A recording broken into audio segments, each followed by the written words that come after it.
We're live. Hi, and welcome to Gay Out the City. I'm your host, Prince Electro Diamond, and today I am here with model, dancer, artist, porn star, and OnlyFans content creator, Amone Bane. How you doing Hi. today, sexy? Hey there, how you doing? I am. Let's put it this way.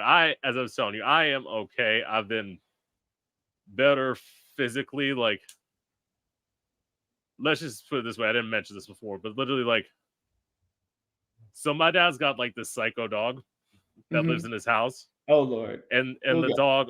dog almost tried to attack me on Saturday. So like I was like in the shower and like I literally fell out of the Oh shower trying to like close no. the door. Yeah, so I got a bruise on my left leg. So like Look, it's gonna be some puppy chow here in a second. I'll come and yeah. pop them up for you. So I'm dealing with it, but this thing. I'm not gonna let anything stop me. It's like granted, what's the worst thing? I can't perform now.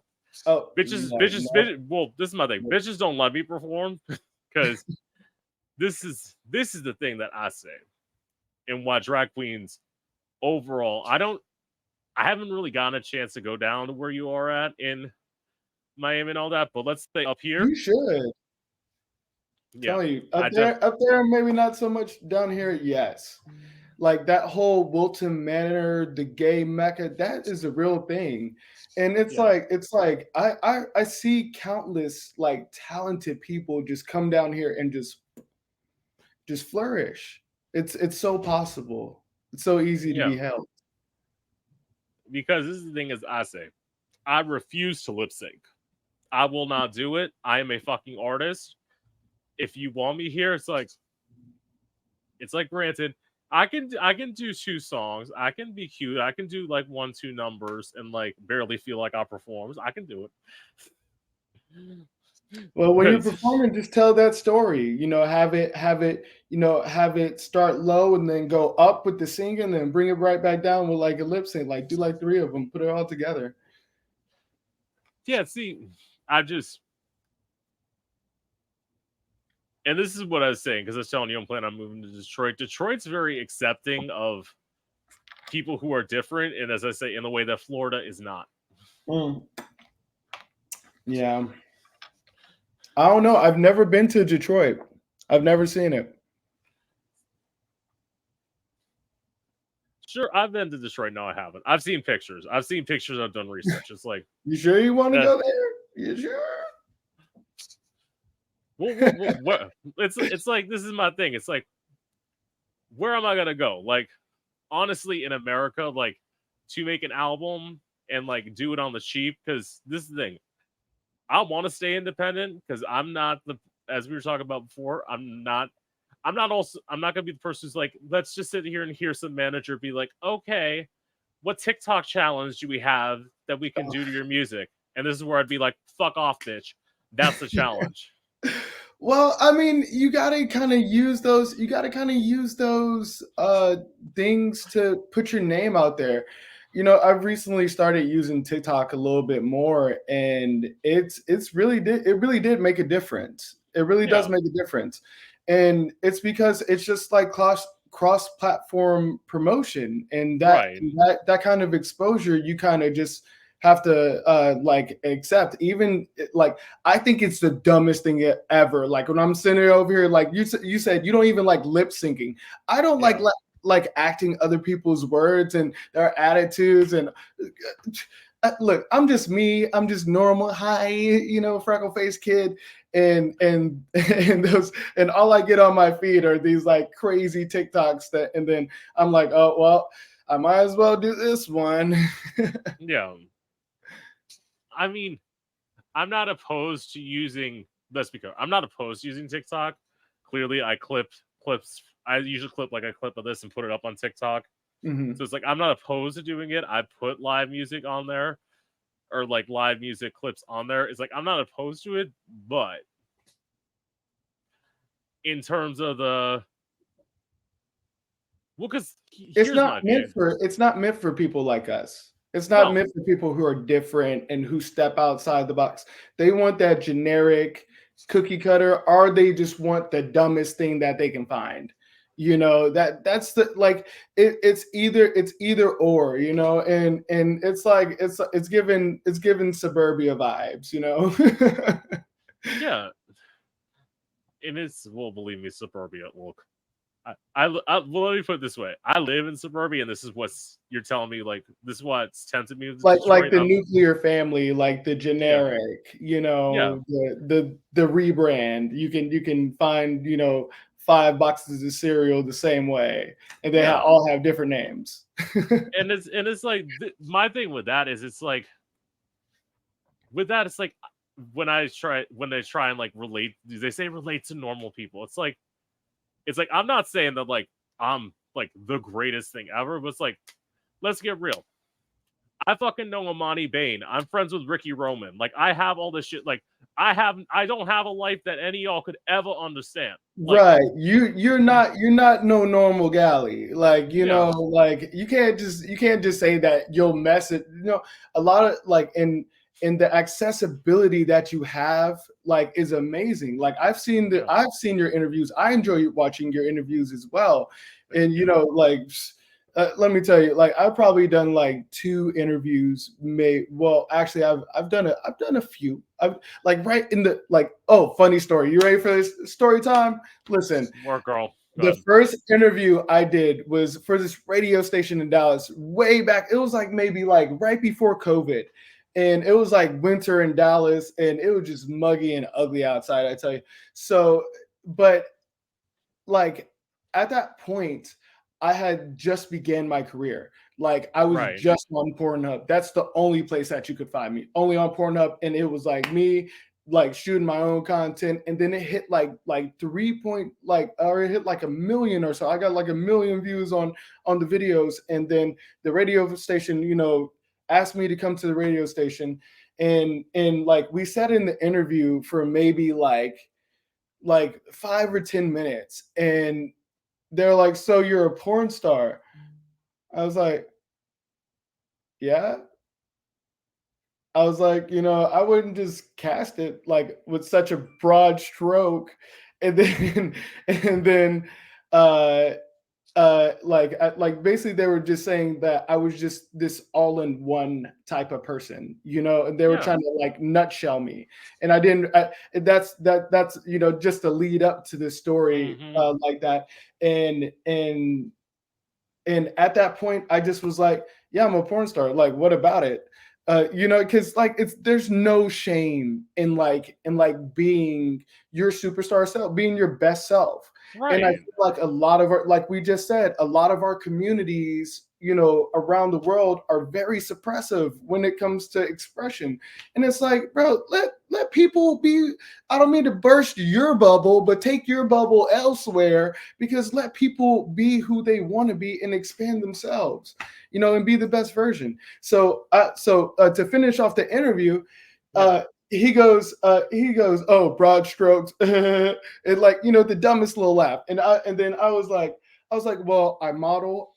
I've taken acting classes. I'm prospecting for modeling agencies. I'm a dancer. I know pole dancing. I used to do. And he's just in there like, he just gives like the 1,000-yard stare, and I was like, well, like when you just categorize, being bisexual, being Yeah. like pan, like everybody can see my page.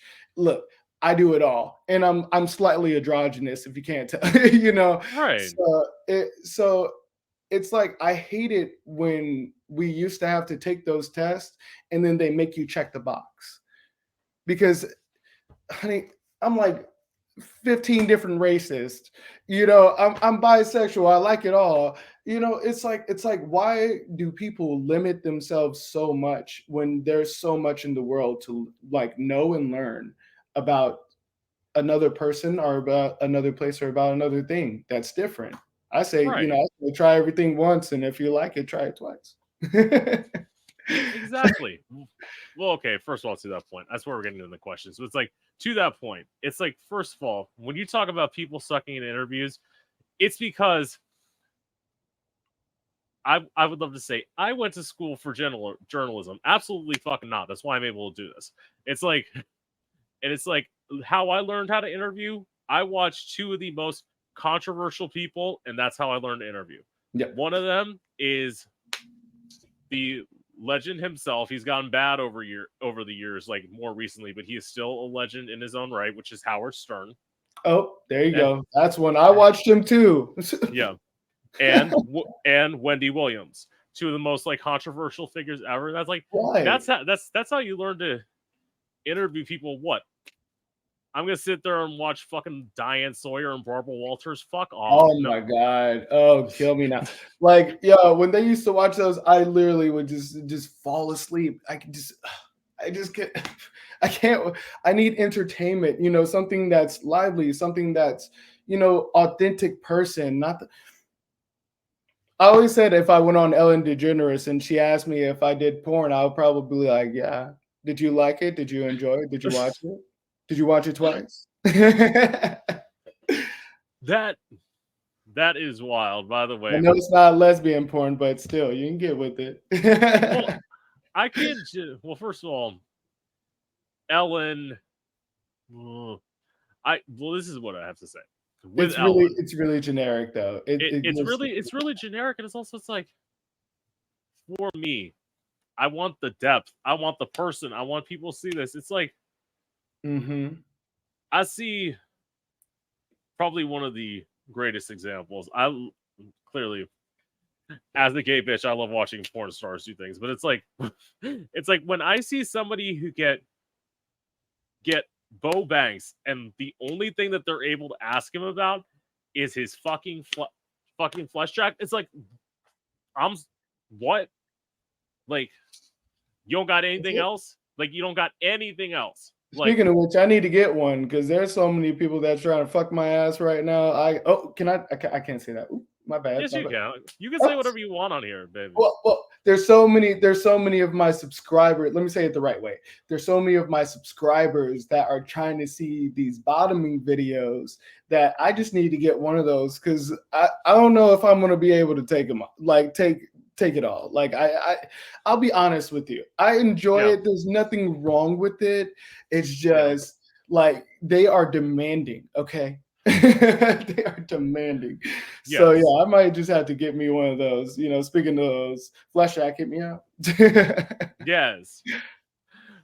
I will say this. I'm not gonna say who on camera, but one of my friends who's in the industry saw that I was interviewing with you, and they're like, they were like messaging me. They're like, "Oh my god!" I'm like, "Do you know him?" I'm like, "No, I want to know him." I'm like, "Listen, we'll see. We'll see how we vibe, and I'll like present the idea because this is my thing. I am not. I swear we're getting into the questions, but it's like I am not one of the bitches who's like I see so many people in the queer community who just have to see a bitch fall down in order for them to succeed. Right. And my response to that is no. Why do you fuck off? We all. This is one of the reasons I did this. It's like, yes, I wanted to know people, but I also wanted to lift people up. Right. Expose people. Nobody has to fail for me to succeed. Like, if you've got talent, your own path should be able to. And let me tell you now, I just opened my business up this year for social media marketing and consulting, and I've worked with other clients. Like I've had about 3 clients since I've started this year, and just doing their branding and everything like that. I've come to realize that I can't, like, there's no one size fits all when it comes to a content creator. There's the big, like my boy Monster Mike. There's big old muscle guys that all they like to do is sit them, see them pop balloons, surprise, surprise, and muscle worship, surprise, surprise. They don't like to see me do that. They're demanding what I was just talking about. But also like other content creators that do like, just porn a different, I wouldn't say porn, but their content a different way, and just managing those pages. Yeah, you can't talk to the people the same way. There's totally different and separate audiences, like where he has the people that like him, I have the people that like me, you have the people that like you. And Yeah. it doesn't take for everybody to be in competition. There should be more cohesion and cohesiveness inside the industry. I mean, not Yeah. only that, but when it comes to crossovers like myself, there's such that in everybody talks about it, but nobody talks about it. Let's be serious. Like, I hate to say it, but they hate from the gay side, they hate from the straight side. And then anytime I try to find anything in between that, it's like just the stigmas and the gray areas of, oh, you do this, so you must like this, so you do this, so you must like. No, I just like it all. And I don't see anything wrong with being open about who you are. Right. And that's something that nobody should have that taken away from them. You should be able to be your own beautiful, your own self, and be the best version of yourself however you see yourself. And nobody should be able to tell you anything different. I don't like all this stuff with, not we're not even getting into politics, but all this stuff Yeah. with Mhm. body control and birth control and this, and oh, you got to do this to do this. And it's like, why are you trying to control these people? I feel like America is so suppressed, or where I'm from is so suppressed, because they like it's almost like condemnation. Ooh, I Mhm. said condemnation. Look at that. But Yes, it. ta-da, like it's like condemnation, and it's almost like people's minds are limited because of what we're taught and how we're taught it. But I was fortunate enough to have a mentor right when I was about like 12, 13, that just said, just be open to everything and just try everything once and just see if you like it or not. I think the argument was over like eating eggs or something stupid like Yeah. that. Yeah. So, yeah. Well, I mean, for I get it, because this is what I've said, and it's like, don't get me wrong. I love my fans. I love my fans. I love every single one of them. People who are artists, people who are not artists. I love my fans. With that being said, in general, a lot of people who are not artsy people are kind of dumb. Like, I wouldn't say they're dumb. I would say they're ignorant. well, okay, They don't understand. They're not I'm not saying they're thank not you, Boom. educated, but they're not knowledgeable about there. And I think it's a blockage of, they don't want to be knowledgeable about certain things. Like, they block themselves, because when you're negative like that, you're not really hurting anybody else. You're just Right, hurting yourself, because you're blocking your own blessings. You're blocking your own, the things that are supposed to come to you, because you get in this world what you give out. So you're blocking yourself from getting to right. your next stage of third eye-ness, whatever you want to call it, heaven. Wherever you see your personal heaven. Mine personally is a piece of land in Colorado surrounded by lavender. It's beautiful. Work. See, Hmm. Your own personal heaven. See, it's. I never thought about that. Well, okay, I will say this. I don't know if this is like a heaven, but if I had the money to live anywhere, I have one simple answer for it and want to live like in the United States. And for me, that's in New York City. Like, Now, I'll second that. I love it's Manhattan. I fell in love with Manhattan when I went there. I cannot lie. New York, and it's because the people are so authentic. Like they don't. You can wear whatever you want. You can be right. yourself, because there's so many people. There's so Yeah. like, you just blend right in. But it's also like right by right in Chelsea, Manhattan. I think they're like they turned this like walk this old railroad to our subway or something like that to a walkway, and Yeah. then like there's these apartments that are like right off the like river. Oh my god, to die for. That would be my winter home. Okay, that would be where we spend Christmas. Yes. Anyway, work. So, okay. So I'm gonna ask you this. So, what was it like growing up as a kid in? You said you grew up in North Florida. So, what was it like growing up as a kid in North Florida? Okay, so how can I explain this without seeming racist? I was too are sexist or anything like that. I was too black for the white kids.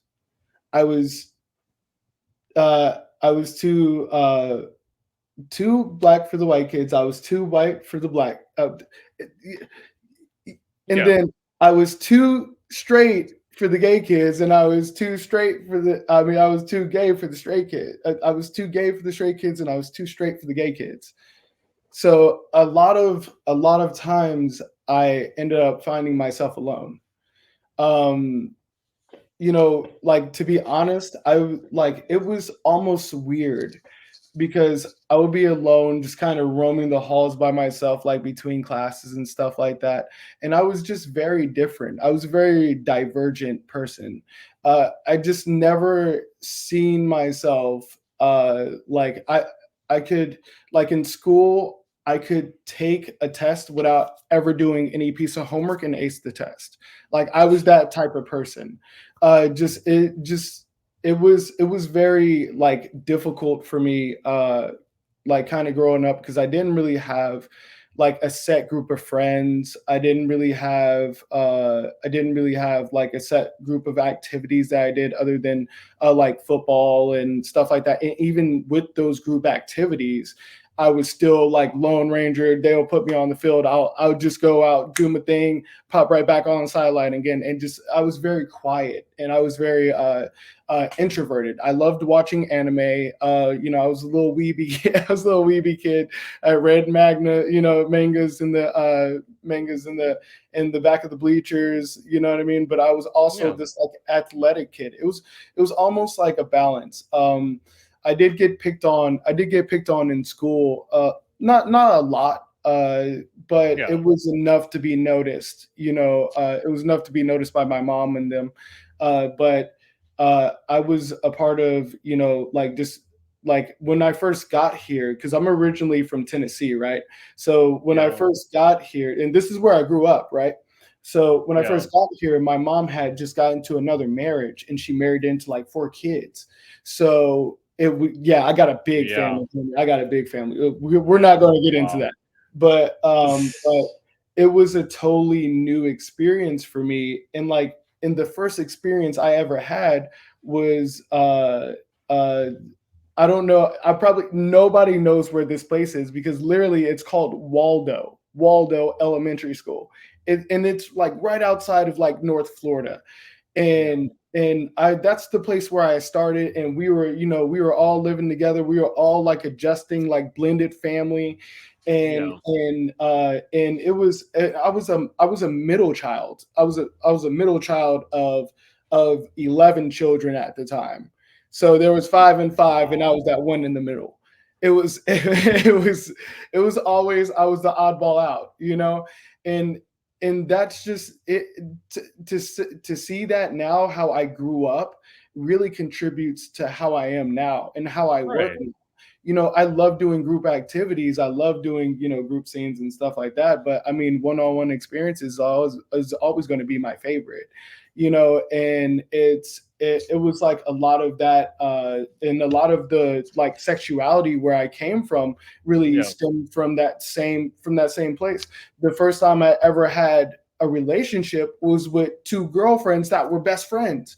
It like, and then my second relationship was this cute. And I say cute. He's like he had green eyes and he had the hair to the Yeah. side. I mean, and then it's just like I always kind of knew like who I was, so I was Right. very comfortable with, enjoying whatever kind of I wanted to. And I realized that, I could dance. My mom enrolled me into dance classes when I was 12.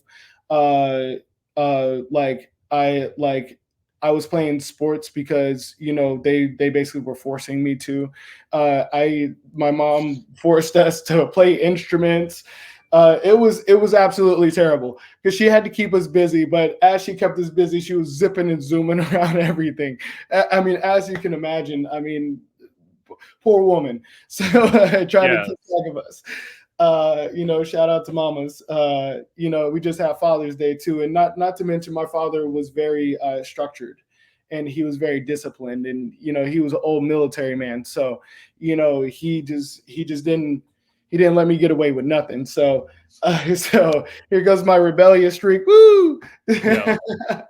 No, not really, but yeah, I was very involved, but I was very disassociative, if that makes sense, because Right. I was just a really an individual. See, I first of all, I kind of get that. To the whole football thing, I was also forced to do football. I did it for 1 year, and I did it for 1 year in high school. And my mom was like, I did it to appease my mom. Something that I have an older sister. Something that my older sister did pretty much her whole life. I would say her whole life till right around when my mom passed away. So it was like Yeah, she did that, and I was the one who had. I'm so sorry. My Thank you, condolences. thank you. I was the person who I did football for 1 year, and then at 15 Mhm. years old, basically it was like 15 or 16. I told my mom was like, "So you do football again?" I'm like, no. I'm like, I tried it. It's like I know I want to be a singer. I'm going to the American Idol experience at Disney. Period. Do You it. can either come and support me, and my mom did because let's put it this way: I am the person who is I say as a singer. For me, it's never that I haven't had, at least in my view, the talent to do that kind of stuff. I don't fit that mold. I don't fit that. Let's do the Beatles week or let's do this and like that. It's like for me, I've written songs literally. This is why I tell people this is how I've learned how to cope with things. I've written songs since I was 14 years old. So like in terms of whenever I've had like a strong, deep emotional feeling, You gotta let it maybe out. I've yeah, I put it in the music. I haven't, Medium of expression. yeah. Hmm. It's like with that, it's like even to this album. So like I make electronic music, so it's like the way I look at it Oh, is talk to me. Oh, let me hear it. You listen. We go after this. After this. After this. I'll send you some. I put out. See, this is my thing. I put out some rough demos of all the songs that I'm planning to put on the album that I'm making in Detroit, but they're Hmm. really rough. So it's like kind of like teasing my fans and to be like, baby, it's trust. Because I'm talking about the shit that nobody, as I No, say, if this was a no. commercial for this is a commercial first album, I would never be able to make this. I talked about my coming out experience, my being raped is my first sexual experience, being sexually assaulted, all the stuff that people wouldn't dare put on a first album. I said I'm gonna fucking do it because at the end of the day, what's it doing festering inside? Festering inside, all it does is it like eats you alive, Right. and when it's eating you alive, you're not gonna get past it. And You gotta express it. from And I'll be real with you. Like if you look at my Instagram, yeah, that is my expression. right, And I tell you, a lot of people, like there's a couple people in my life now that are real supporters, that stand with me and support me no matter what I do, and they know a lot of the stories behind those photos, and Right. why I took them in that way and why I'm doing it in this way. And you know, it's because, you know, no matter what I'm going through, ups or downs, you'll like you can tell the difference in between my post, because it's like you'll see me more dark seated and like, you Right. know, more like gothic look, and then you'll see me Right. like the polar opposite, like, oh, he's wearing bright red today, oh, he's wearing pink, you know. Yeah. And the reason why is because I'm truly going through the life experience. So if Right. I don't like allow myself to process through my artistic expressions, Right. then it becomes toxic Mr. Bane. Nobody wants to see that guy, you Right. know. But I've always, one thing that I've taken with me that kind of started this whole journey, this whole like 3 4 year journey since I've been in the industry, Right. is that I said my greatest revenge was going to be my success. Anybody who's ever doubted, anybody who's ever, said, I can do something, bet you I can. Yeah. Like, and it's like you can't allow. And what I learned from my experience is that in this journey, like, you can't allow things to deter you from what you're truly destined for, Right.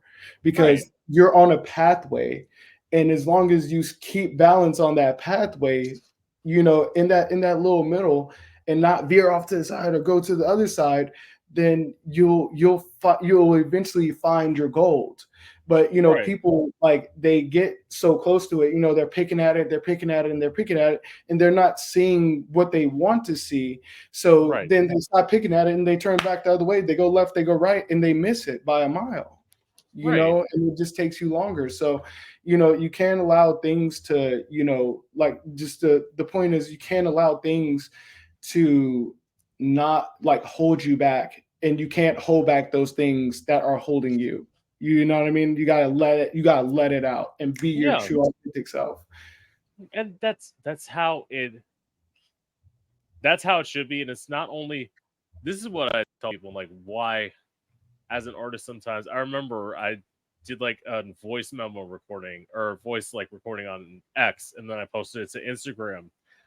And it was me. I did it recently. It was me talking about how, like, even through all this, I love what I'm doing. I'm love getting to meet people like Amani, all this. It's like, with that, it's all great. It's amazing. It's like, sometimes you feel like a loser. And there's nothing wrong with feeling like a loser once you realize it's not true. It's like, as long as you don't, but it's like, it's hard not to. I look at, so one of You my shouldn't greatest though. views, You shouldn't though. This is the thing yeah, about it, yeah, is you're going, like, I know you can see yourself beyond this. I know you right, probably see yourself doing a podcast, doing a bigger show, doing more absolutely, like the one-on-one interviews, like where everybody's sitting together. And I can see that for you too.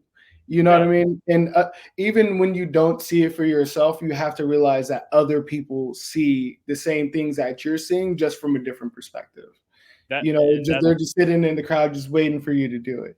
yeah, You know. and that's what I got told. Like, as somebody who's like that, it's like I know this, and even in the clips, it's like, even in that like thing, I said, I know this is irrational. I know this doesn't make any sense, but it's more like a stream of consciousness, and it's like, in that,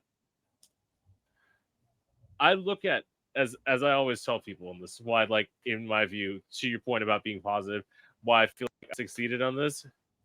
I was the person who I started interviewing people like last January, and I basically Mm. said, I said I said if I make it to 3 interviews, that to me is a success. Then all of a sudden, at one point, it got like two ahead of me, because I was like booking, booking, booking, booking, booking, and like you're in a hamster wheel and you keep on like Mhm. rotating around. And then once I hit my first slump, I'm like, Right.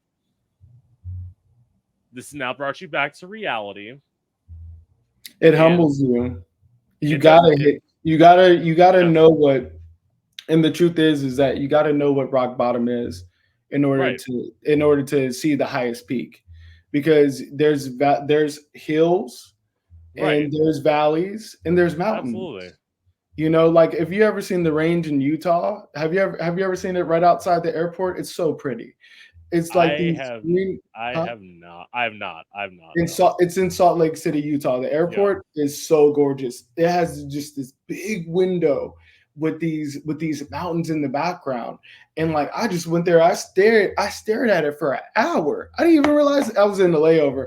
I didn't even Right. realize I was staring that wrong long, and I just was just you have those at peace moments you don't realize till you're like, oh my god, what am I doing? I need to go catch my flight.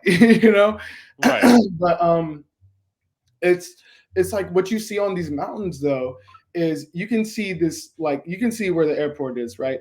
And then you can Right. see these green rolly hills like that are like green and grassy, and Yeah. then right behind it you see this dip, and then you just see this magnificent mountain. It's like snow capped up. It was like Right. blue and gorgeous right at sunset too. I was so lucky. But it like literally looked like the song, the mountain was singing, like the Right. clouds and everything like that. It just looked like a great production that you only see in movies. and Right. and like, but I know, like within saying that, I know that if I ever walked that way and I tried to hike that way, it's not going to be an easy walk. Right. I don't know how far it is to get to that mountaintop, Hmm. but as long as I keep on doing it, I'm eventually going to get there. But of course, you have Right. to be smart along the way. You have to prepare yourself. You have to, do this, that, and the third. So that way, when you go down into the valley, you don't get flooded away or something like that by a Right. torrential round, a downpour or something along those lines. Your first aid kits, you have to really prepare yourself mentally to deal with what you're going to have to deal with in this entire journey, because it's not going to be easy always. Like it's like what you I'm very limited on what I show my audience. Like Right. trust me, I have over 10,000 over 10,000 photos and videos right now. It just stored away. There's maybe 150 posts. you know so it's like within saying that, I don't show people everything. And one thing that my dad taught me when I was young was he used to make me polish his rims to his motorcycle. And I mean, he Right. had the coolest motorcycle. I was like, Dad, can I ride it? Can I ride it? Never let me ride it. Not even to this day, still hasn't, won't let me ride it. But he used to make me polish the rims, and sometimes it would take hours, sometimes it would take he just make me keep on doing it. And I always asked him, like, why did he make me polish the rims? He finally told me one day. He said, because nobody ever sees you polishing the rims, they only see it when it shines. Mm. Yeah. Work. I mean, So that's so real. I mean, first of all, okay, so I'll answer this question and I'll get to my next point. I'll be able to keep two things. So it's like, for me as a kid, we'll go into this. So it's like I have that like duality of things. It's like I was brought up in a religious household. I was brought up in a oh, me Catholic. too. Oh I my was god. I was brought up in a Catholic household. Like I Grandma had was, us in church 3 days out of the week, at least four, sometimes. Oh gosh. but it's also I had that. My dad was always the one who was like super religious, and then my mom was always the one who's like introducing me to Madonna, introduced me to Joan Rivers, introduced me to Cher, introduced me to Donna Summer. So I had that on the other end, and then Yeah. So you had like both ends of the spectrum there. I had both ends of the spectrum. But it's like once my mom got sick, she all of a sudden started drifting towards that other Mm, side. yeah. So it's like in that kind of, I would want to say in some ways that did, at least for me in that, once she passed on, I will say this, I was the person who was always afraid That must have been that so hard for you. yeah, it's like I was afraid to come out if she was still alive, which is probably why I waited till she passed away. And well, actually, Right. I didn't even Because you didn't want that negative reaction right before, things went down, right? And I right, would have done the same thing, It's because you love that person. You love them to, right. you know. It well, in truth, I always like to say I came out. Well, what my literal coming out was. So like, not again. This is the thing. Not to discredit bisexuals. Bisexuals are real. Anyone, all you fucking toxic bitches who sit there and say like bisexuality is not a real thing. Fuck you. But it's like with that, I did come out as bi, but it's like again, growing up in the Catholic growing up in the Catholic household, let me put it this way. I came out as bisexual, not by my dad, I have to spring at this point. I was literally the weekend I came out, got locked in a behavioral clinic. Like this is That is not by okay. That by is a not youth okay. no, by a youth minister who so again, as an artist, I create art. I have like crazy ideas and like one of them was I practiced stabbing myself at one point. It's like not like I was gonna actually harm myself, Some people but like knife play. That is a thing. It's a total yeah, fetish. It's a yeah, total fetish. And again, it comes down to suppression of sexuality. And it's like, why? For what? Like, let yeah, that person be that person, do that person. Like, yeah, like, as long as they're not harming other people with, because I mean, let's be real. I like BDSM. I like leather. I like chains for a reason, and it's because it makes me feel comfortable. I mean, right, you know, I'm guessing I like, I like to experience pain, and what a lot of people don't know is that the pain epicenter and the pleasure epicenter are the same right, thing. Like you're going to get a kick of endorphins either way. It just depends on how you breathe, and and the reason why I love doing what I do so much is because these are in controlled circumstances where right, you can. I mean, they like I've as far as I've been in experience, anytime I said, okay, that's enough, it's been done. You know what I mean? right, And I'm very fortunate, and I'm more fortunate than some of the people that are in the industry. And I'm sorry that that happens in our industry now, but it's like, you know, what like the only thing you can do to protect yourself really is just state your healthy boundary, like right, have your safe words and stuff like that. But it's not 100% always, especially when you're subbing, because I've been a rope bunny too. I've been put up on a cross, and I've been gut punched and bull whipped, and cattle prodded, like it's spicy. You know what I'm saying? right, But I was very fortunate to be in a submissive situation to where if I said stop, it stopped. You know right, what I mean? And I'm happy with the way with aftercare, and that's so important too that people don't speak about is the aftercare after you're doing things like that. You don't need somebody that's going to bash you or judge you for what you did. You need somebody that's going to comfort you and make you feel better. Like they ran me bath water, they gave me a nice big robe, they like gave made sure I had a masseuse in my room to give me massages. Like I was like, you know what? This for this, I'll take it. I'll take them both. right. So it was like, and that was, and just shout out to Yep. Dream Boy Bondage for the fantastic experience. The main producer there, yeah, he was fantastic for me. Like we sat, we talked, we watched TV, we had good healthy meals, and it was a great experience. It was a great experience shooting for them. I think I stayed there for like almost like 3 or 4 days. of us just Wow. shooting, just depending on the speed of which I could, do things, because sometimes I was like, all right, enough, like chill out, stop. We need to give me a Yeah. break, please, you know. And then after probably after the first day, it was all smooth sailing from there because I was like, come on, bring it. What you Right. got? Throw it at me. So yeah. Yeah. And you don't, well, this thing, when you said the first day, you don't know your limits till you try them. Like, you literally, you literally don't. That's a good point.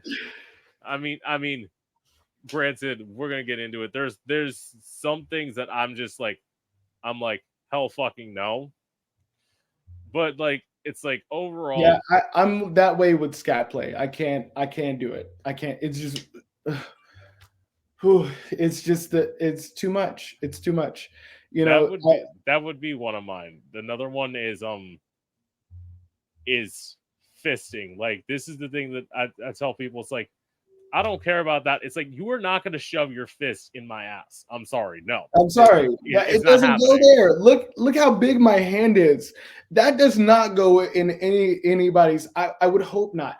And I would not want that done to me. I mean, listen, I've been bottoming more recently, and Yeah, Say Uncle has had me, this, just sneak peek, spoiler alert.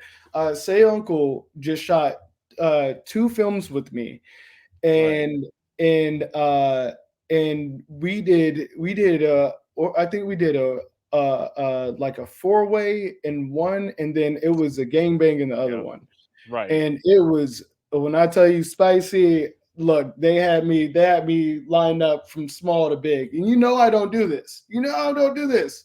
Right. But one of my favorite friends, we're just gonna call him Mr. E because I mean I don't want to name drop too many Right. people, but Right. uh, he called me while I was at XBiz, honey, and I'm just over there, I'm chilling, I'm having a good time. It's me and my girl Bad Kitty, and he calls me on the phone, and he goes, "Hey, Armani, I got something for Yeah. you." I like, what now? Because he's always trying to push my boundaries, and I don't Right. mind it because it's cute. You know what I mean? It's like a little Right. game that we play. It's like, can you get me to do it today? Not today. But Yeah. it's like he goes, yeah, I just want you in on this acting role as this announcer.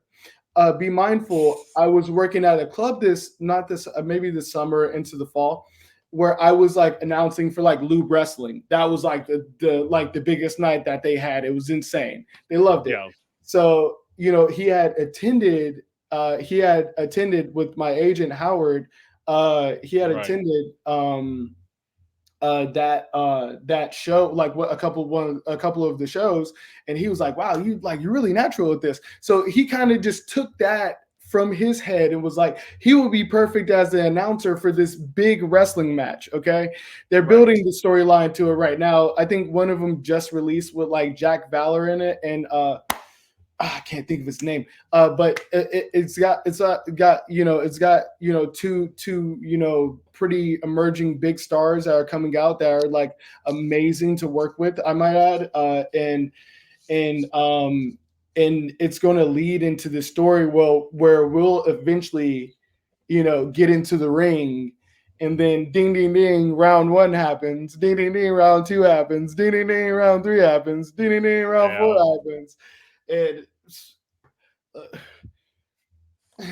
woo, I made it through. I made it through. I'm still here. I'm fine. Yes.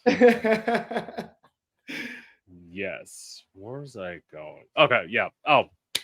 Okay. To the bisexuality thing. First of all, this is like a quote that I have from one of my songs. So it's like the opening song of the album. It's Confession. This is Uh-oh. how I Yeah. summarize. On the second verse, I say, when I came out, I said I was bi. You told me bury homo feelings inside. Said I need Oh, to. had Said I that need in to. my inbox a couple times. Said I need. Said I need to find a woman to hitch. Don't even matter if I'm attracted to the bitch. Like, that's not how it was told to me, but that's. And some people like that's intense. I'm like, well, when you're telling somebody who's queer not to be queer, that's what they're hearing. It they're not hearing the oh my gosh. Well, first of all, You I, like I I hate it when I get those inboxes when they're like, "You only like girls, don't you?" What? Like, and what I explain to most people is, or most people that hit me up, is that okay? On my OnlyFans, you're going to see a lot of me shooting with females. On my professional productions, you're going to see me, or the commercial shoots, you're going to see me do a lot of shoots with guys, and everything in between. So like look at it as like a balance, because these production companies have been working with me for years. right, There are countless gay shoots out there that everybody can access. I mean, just go to Pornhub and type in my name. I go and watch it myself to give him a little jack off from reminiscing every once in a while. Uh, but also for the fact of the matter is that like not a lot of people get to see me be dominant, right? They only get to see me like top, uh, which is like different, like because I'm more gentle when I'm topping a man, because I know how it feels. I know where to hit the spot. That's why I kind of keep it shallow. Just keeping it real. right, Um, but it's like with women it's different. They like more assertiveness, they like more dominance. And even though we have our shout out to the power bottoms in the world because we love you, but and that they're really submissive too. But most men are really like they're very like broad shouldered. Well, the ones I like, the jockey types are really like right. broad shouldered, like I'm gonna take this dick, like like oops, excuse my language, but Yeah, yeah, but yeah, in for me, it's really the balance of like to where when I'm doing it one way, like I identify as a pleasure dom, slash a vampire. It depends. I'll suck your blood out of you, or I can give you everything you want and need. Depends on how you treat me, okay? But it's it's like I like and I enjoy pleasing my partners in the way that they want me to please them, compared right, to me just getting my own pleasure out of it. And we're minute maids over here. So it's like I really try to encompass everything, so that there's not a shortage of what somebody might want. You know what I mean? And you ask me for it, I'll give it to you, for a right, nominal fee, honey. right. And it's like even in that when people like first of all, when people say, "Oh, he's just straight," this actually this was one of my questions. I think I know the answer, which is essentially, do you get? I'm gonna rephrase this question. The question was, Yeah. do you get attitudes from either side? And the answer, as you're pointing out, is absolutely. If I'm not I can't mistaken, help it. I can't help it, okay? Because yeah, and this is real life for me. Like living down in Wilton Manors, in that right, area. Um, there's like a straight side of town, there's like a gay side of town. And right, there's a couple of us that cross over. You know what I mean? And I'm one of those people. So, you know, I've experienced things on one side and I've experienced things on the other side. And there's no real like preventative of that, other than explaining to them and educating them, why I am who I am. You right, know, and like this is why I'm so glad that you brought me on, because now I can finally I can let my voice be heard. right, And that way, because a picture says 1,000 words but says nothing at all at the same time. And like I've been waiting to use my voice, because I wanted to make sure I had that platform to really do right. it off of. because it was like, like I could tell I couldn't really, before like me doing adult film industry and everything like that, I couldn't really like put it into words like what I was. My dad called me a social butterfly, and my mom just said I was creative and artistic, Right. and but our society doesn't see, like, I'm almost a unicorn, you know what I mean? So the society doesn't usually see, people like me just openly like that. It's either you're one way or you're the other way. And I really wanted, like, in the beginning of my career, to break that barrier, because I don't think that barrier should be there. It, like, some things belong in place because it keeps us safe, but some things are there for no reason, and they're keeping us from connecting. You know what I Right. mean? They're keeping us from uniting and being together. And it has a lot to do with gender, and it has a lot to do with race, and it has a lot to do with sexuality. And it's evident all throughout. And it's not fair. You know what I mean? Because, we're not allowed to be who we truly want to be without being scolded by somebody. And it shouldn't Hmm. be that way. It just listen, I love you all the same.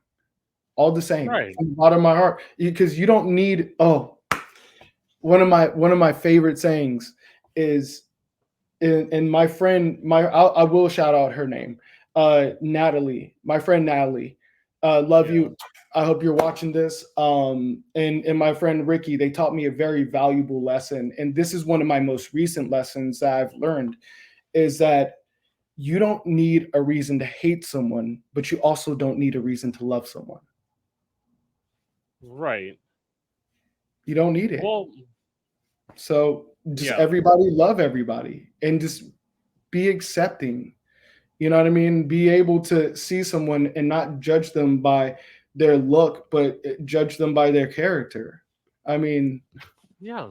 like, because I've met some really pretty people that are really shitty people, okay? And I've met some really, strange and different looking people. And I wouldn't go as far as like even body shaming or anything like that. Like, I think I've been to the nude I'm a nudist myself, and I think everybody's body is beautiful. I get it. I got a six-pack core abs, you can probably drink a shot of tequila off of, and and I got chi-chis and these muscles and all this other stuff, but I enjoy people for what I see in them, not really what I see on them. Because I've been around the big designers and the modeling and the fashion industry and the Ralph Laurens and the stuff like that. And like, brands don't impress me. The most impressive outfits I've ever seen come from a thrift shop. Like, it's Right. crazy. I'd be like, man, where'd you get that? Oh, he'd be like, man, look, it's cool, whatever. And it's like, people have to take away that classism, that, sexism, the racism. They gotta just stop. And happy Pride Month, by the way, because Yes. yeah, Pride was this last weekend. I went out there and it looked like a war zone, and I went right back inside again. Right. Well, in that, first of all, okay, this is a quote that I've said, and to that point about that body shaming, this is the thing. It took me many, many years to get to this point, and Mhm. it's something that a lot of people will never get to, which is the simple fact of, and it takes a lot of courage. It takes a lot of time, and I feel if this came after the pandemic, so Mhm. if Yeah. you want to get to this point, maybe hope that there's another pandemic. But anyway, it's like that thing of, if you don't like the way that my body looks, don't fucking stare at me. Like, It's it's not your literally, body. it's It's not your body. So why are you concerned with it? It's yeah, not your and body, not your business. Why are you concerned with it? And the truth is like, right after the pandemic, like, I was like, maybe like I was pushing almost like I was like almost I was about 10 pounds away from being 200 pounds. And you know, and I've been pretty much this size my entire life, minus the growth of growing, you know, growing up, right? And I was Right. really chunky as a kid. So like in my mom just didn't understand. She used to think I had tapeworms because I'm a bottomless pit. You can feed me right now. I can eat 5 course meals a day, and I would still stay like this. And I went to find out that scientifically, it's harder for me to gain weight than it is for me to lose it, you know. And it's not fair, you know. I wish I was bigger, you know, but in that, and that's my own complexity in my mind though. You see what Right. I'm saying? Because we Right. all, you know, like we all wish it was the other way, because we all think that the grass is greener on the other side. But Right. after the pandemic, I was pushing about 200 pounds, and then I started pole dancing, and that Right. was what really like whipped me into shape really fast. Uh, it really was. I mean, just being 100% honest with you, it became like almost like I would even go into work sometimes to make money. I would go in to learn new pole moves because Right. I got something so I was so enthusiastic about it because I always loved dancing, that I just was like, you know what? I'm gonna go do this every day. I'm gonna learn. I'm gonna become better. You know, Right. and once you find, and I feel like this is for everyone, once you find that passion or that thing that makes you drive, and for me, it's always been dancing. Like, you can take away the porn, you can take away, well, you know, knock on wood, don't take it away because it's good income. But Right. you can take away the porn, you can take away the OnlyFans, you can take away, you know, the modeling, but for me, you can't take away my dancing. You know, because that's something I'm so passionate about that even years from now, I can see myself doing, you know, Circus Soleil type things where I'm on the lyra, I'm on the silks, or I'm, you know, and it's something that I want to take into a lifetime that I'm truly passionate about. The fact Right. that I'm getting paid for it just makes it even better and motivated me even more. So it was like, you know, that's what really motivated and whipped me into shape. You know, like, but in the same token, you know, again, be you, be your authentic self. You know what I mean? If you're a bigger, Mhm. chunkier person, wear it, baby. Like, you know what I mean? Like, wear it, Right. because like, you don't need anyone else telling you how you're supposed to be, because they don't know how your body functions. You know what I Right. mean? Period. They can't sit there and tell you that, oh, I wish you were bigger, or oh, I wish you were smaller. Oh, I wish you had straight hair. Like, you don't get to talk on my body. Like, go talk about yourself. Go look inside the mirror, okay? Right. Like, and And it's reflect also on yourself, you know? with that, it's like as you grow older, at least what I have to say with my own version of like, I wouldn't even call it body dysmorphia. I would call it body delusion. Like, Mine so my too. thing, Mine my too, because I think I'm way skinnier than I am. And I like literally sometimes I'll have binges where I'm at the gym, or I'm not yeah, eating, or you know, because I think the scientific psychology to it is called yeah, like triathletes or something like that syndrome, yeah, where you have this like bad body dysmorphia to where you kind of like, and I do have that issue within myself, and sometimes I have to force feed myself in order to, you know, continue forward, because I'll catch cramps and stuff like that. And you know, this is just something that I deal with, and you know, like I said, you know. we'll see in that. Well, okay, so you said 200 pounds. So like Hmm. I read, well, okay, I want to know if it's true. I read something online. So at least you can just clarify this if it's actually true or not. You can't always believe what you see online. Hmm. So I read that you were 6'1". Is that actually true? I am 6 foot, like right on the dot. Okay. So So online it says I photo big. yeah. I don't know why they said I was 6'1", but I do photo big, and it's because I know how to stand. I know how to stand upright. I know like it's all posing. Like and eventually, I'm going like I've taught other people how to pose properly, but the Right. best photographer that I've worked with, Mark Henderson, he literally flew me out for Right. a 3-day trip. Like Yes. he told me to gain weight. So I went up to probably about I want to say like 177, 180-ish. Right now I'm sitting at about like 170, like so I gained probably about 10 pounds. And Right. that was over like 2 months of training. So like 5 pounds a month is what I was gaining. Uh so um so with that being said, he he brought me in for a full day. We were posing Right. for a full day, and I mean it was grueling. I was sweating, I was shaking. Like it was, I mean, don't get me wrong, we stopped and we took breaks, we ate lunch, we drank Right. water, but like at a certain point when you're flexing your muscles all at the same time, you're twisting in certain positions, it literally it's so grueling. It takes like a lot of, I mean, when I say like after we got done, I like passed out for like 3 days straight, like because it was like my body balancing back. I was so Right. sore. My abs were sore, my legs were sore, and it was like I had done a full workout with just posing. And Right. I've taken that, like, to I say that to say this, I've taken those I've taken those here, I'm gonna turn on the light in a second, but Yeah. I've taken those things and I've used it throughout my entire career, Right. in like mastering, how I should pose and how I should make myself and elongate myself. So yeah. Okay, so I bring that up to like bring up this point. Okay, so I will I'm say gonna this. turn on the light. Give me 2 seconds. Yeah. Oh, come on, light.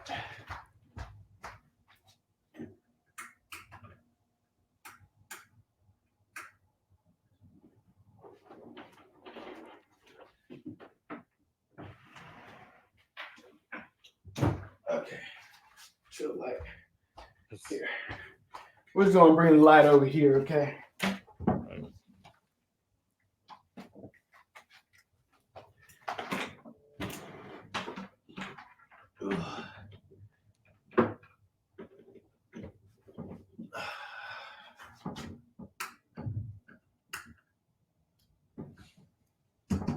One light.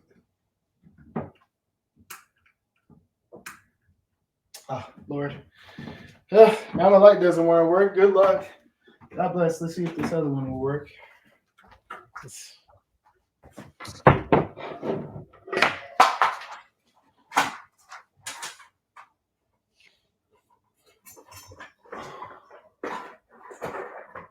Oh my gosh. Nope. Neither one of these lights want to work. Oh. Oh. How dare it. Here, give me 2 seconds. Let me go see if I can find another one. Give me 2 seconds, okay? Okay.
Okay. When you got a light bulb, how many corner stars does it take to? And the answer is 1.5. Here, let's take this out.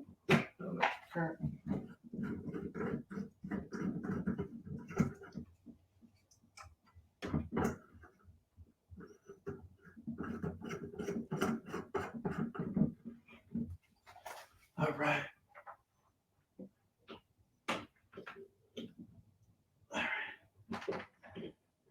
It should work now, theoretically.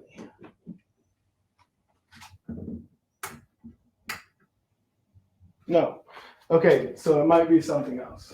Let's see if maybe there's a light switch. There it goes. Look at me. Yeah. Okay, maybe I need to change out the light bulb one more time because this one might work. Look at that. Look, I'm a handyman too. Can you believe it? Yeah. Yeah, I'm really handy around the house. I like cooking, I like cleaning, I like doing all that stuff. I think that every like I hate gender roles. Like, yeah, you can't, I love cooking. You can't take me out that kitchen. Right.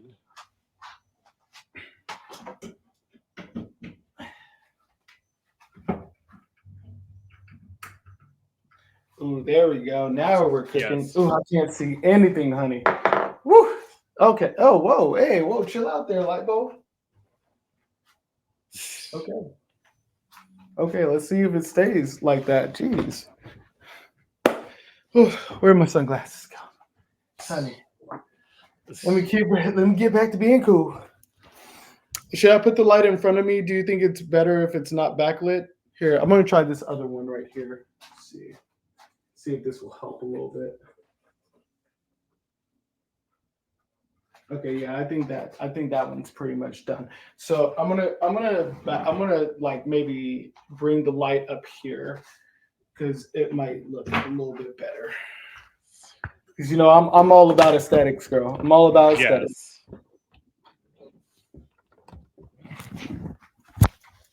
There we go. How's that? That looks way better. Yes. That looks way Yes. better. Yes. Okay. Wait for it to chill. All right, there we go. Now we're good. All right. Let's see. Back to my point was. Oh yeah. Okay. Why I brought up. Okay.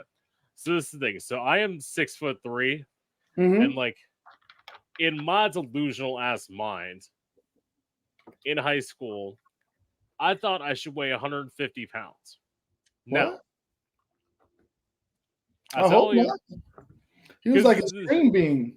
That's the thing. It's like let me put it this way. I tell people it's like if you are 6'3" and 150 pounds, you are anorexic. Like and I've always been a bigger bitch. And it's like, first of all, with that, I've learned to embrace it because let's get real, it means I've had sex with black guys and with a lot of black guys, and black guys are usually better at sex anyway.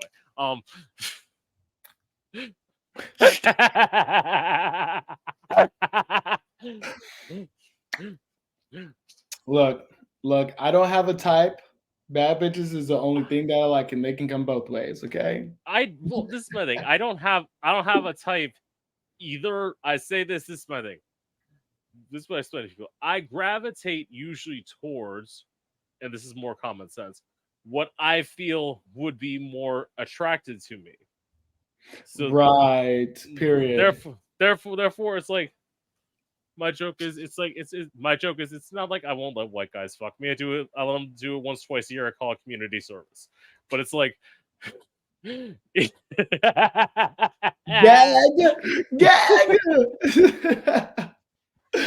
Oh my gosh. Yes, you did. Listen, okay, because okay, let me just explain. Let me say something here. Okay, so I know a lot of people ask me what my type is. Okay, we probably sit here all day and ask me what my type is, but to be honest with you, it's just I like genuine people.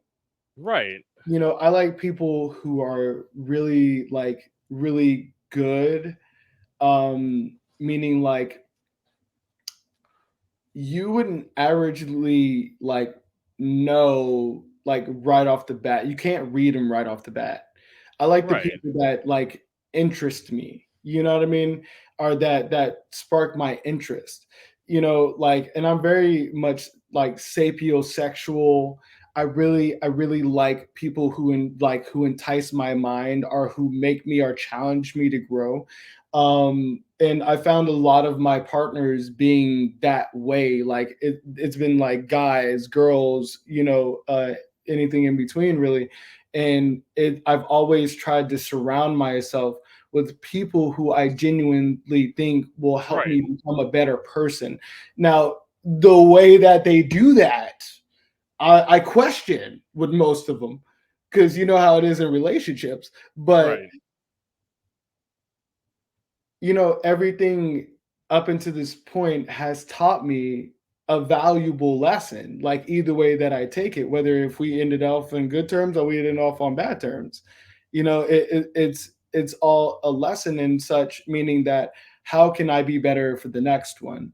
And that's the thing about that. But I mean, if I'm talking about preference as in sexual, if they look good, honey, I'll Well, eat their ass, eat the cooch, suck. I mean, it's celebrity slurp. I'm really not choosy. It's really genuinely like, I mean, what I want to have sex with compared to what I want to have a relationship with is right. is it's different. It changes Right. because like I've had sex with people that I find less attractive, but because like in my eyes, but because I liked their personalities, like it really made it a wonderful experience for me. Um, I'm not going to say like Jonah Willer is Jonah. I love Jonah Willer. Like oh my god, he makes me laugh so much, and that is so attractive to me. You see what I'm saying? And Right. that's what really replaces, because to me he's like really like he's just like a regular. I hate to say it, I hate that they put us in these situations, but he really seems like just this regular, like norm, like stepdaddy type of person. Like Right. legitimately off camera, he's telling dad jokes. He's like, I'm the whole time I'm like laughing so hard. I gotta put on a straight face while we're having sex. So I'm having to Right. regroup every 5 seconds. But as soon as the camera stops, there he goes again. And having sex with him was such a wonderful experience because he knows his way around things. You know what I mean? Compared to really being, I'm this way or I'm the other way. It's really like, yo, like if you can please me and you can tease me and you can make me laugh a little bit. And for relationships, if you can cook it, come on, let's get it together. You know what I mean? So I'm really like, I'm just kind of all over the place, and I just allow Right. myself to be that way. And if I find somebody attractive because of something that they do or something that they say or something that their personality traits, or if I find their eyes pretty, Right. or if I want the big chichis that day, if I want the big booties that day, like Yeah. I'm very much a ass man compared to a booby man, but Right. like I like like I like booties. Like I love booty. I love when the booty is like really soft, subtle, it's nice and round, voluptuous. Eat it right up. Yes. Right. See, with that, it's like, okay, to my point, it's like with this, and this is very simple because I'm first. It's like as the top, if like you're wanting to top me, I have very simple things. What and it's literally, actually I say two. One, if you ain't eating my ass, you're not fucking me. Like point blank, you are. If You this is what better I'm tell saying, them for the tops in the back. this is what I've said, and I literally say this, and people could disagree with me till the cow comes home. If a man does not eat your ass before he fucks you, he does not respect you. Yes, and for the girls, if Yeah, they're not eating your pussy yeah, before they fuck you, then they don't respect you. yeah, And it's because like you got to warm up the oven. You got to before right, you just try to ram it all in.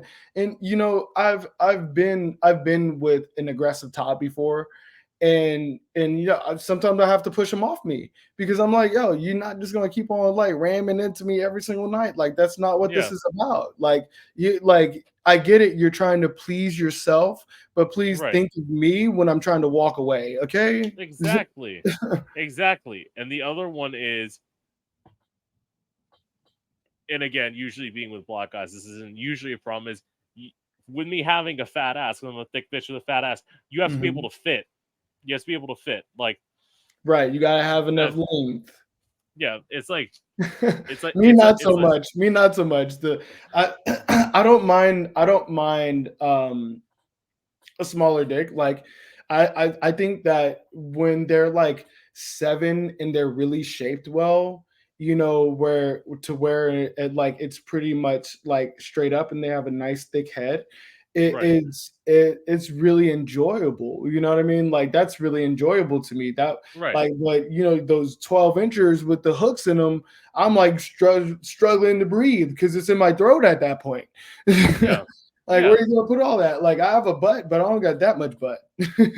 That's the thing where it's like I don't. This is going to my point. I don't need 12 inches, but it's like I need I need at a minimum 6.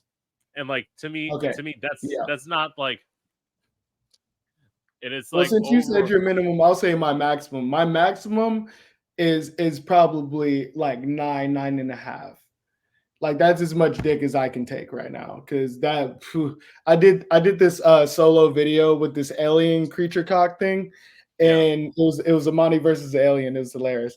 I did. I was in Las Vegas at the time, and they're really big on the alien world out there. So what I did I spent a night in the I think it was the Luxor, the Pyramid Hotel, right, and we basically like did a production there or whatever. I was working for this other company, and and uh and I basically like did a couple of outtakes of just me looking like I was drunk, like passed out, like all messed up, like a Vegas night is supposed to be.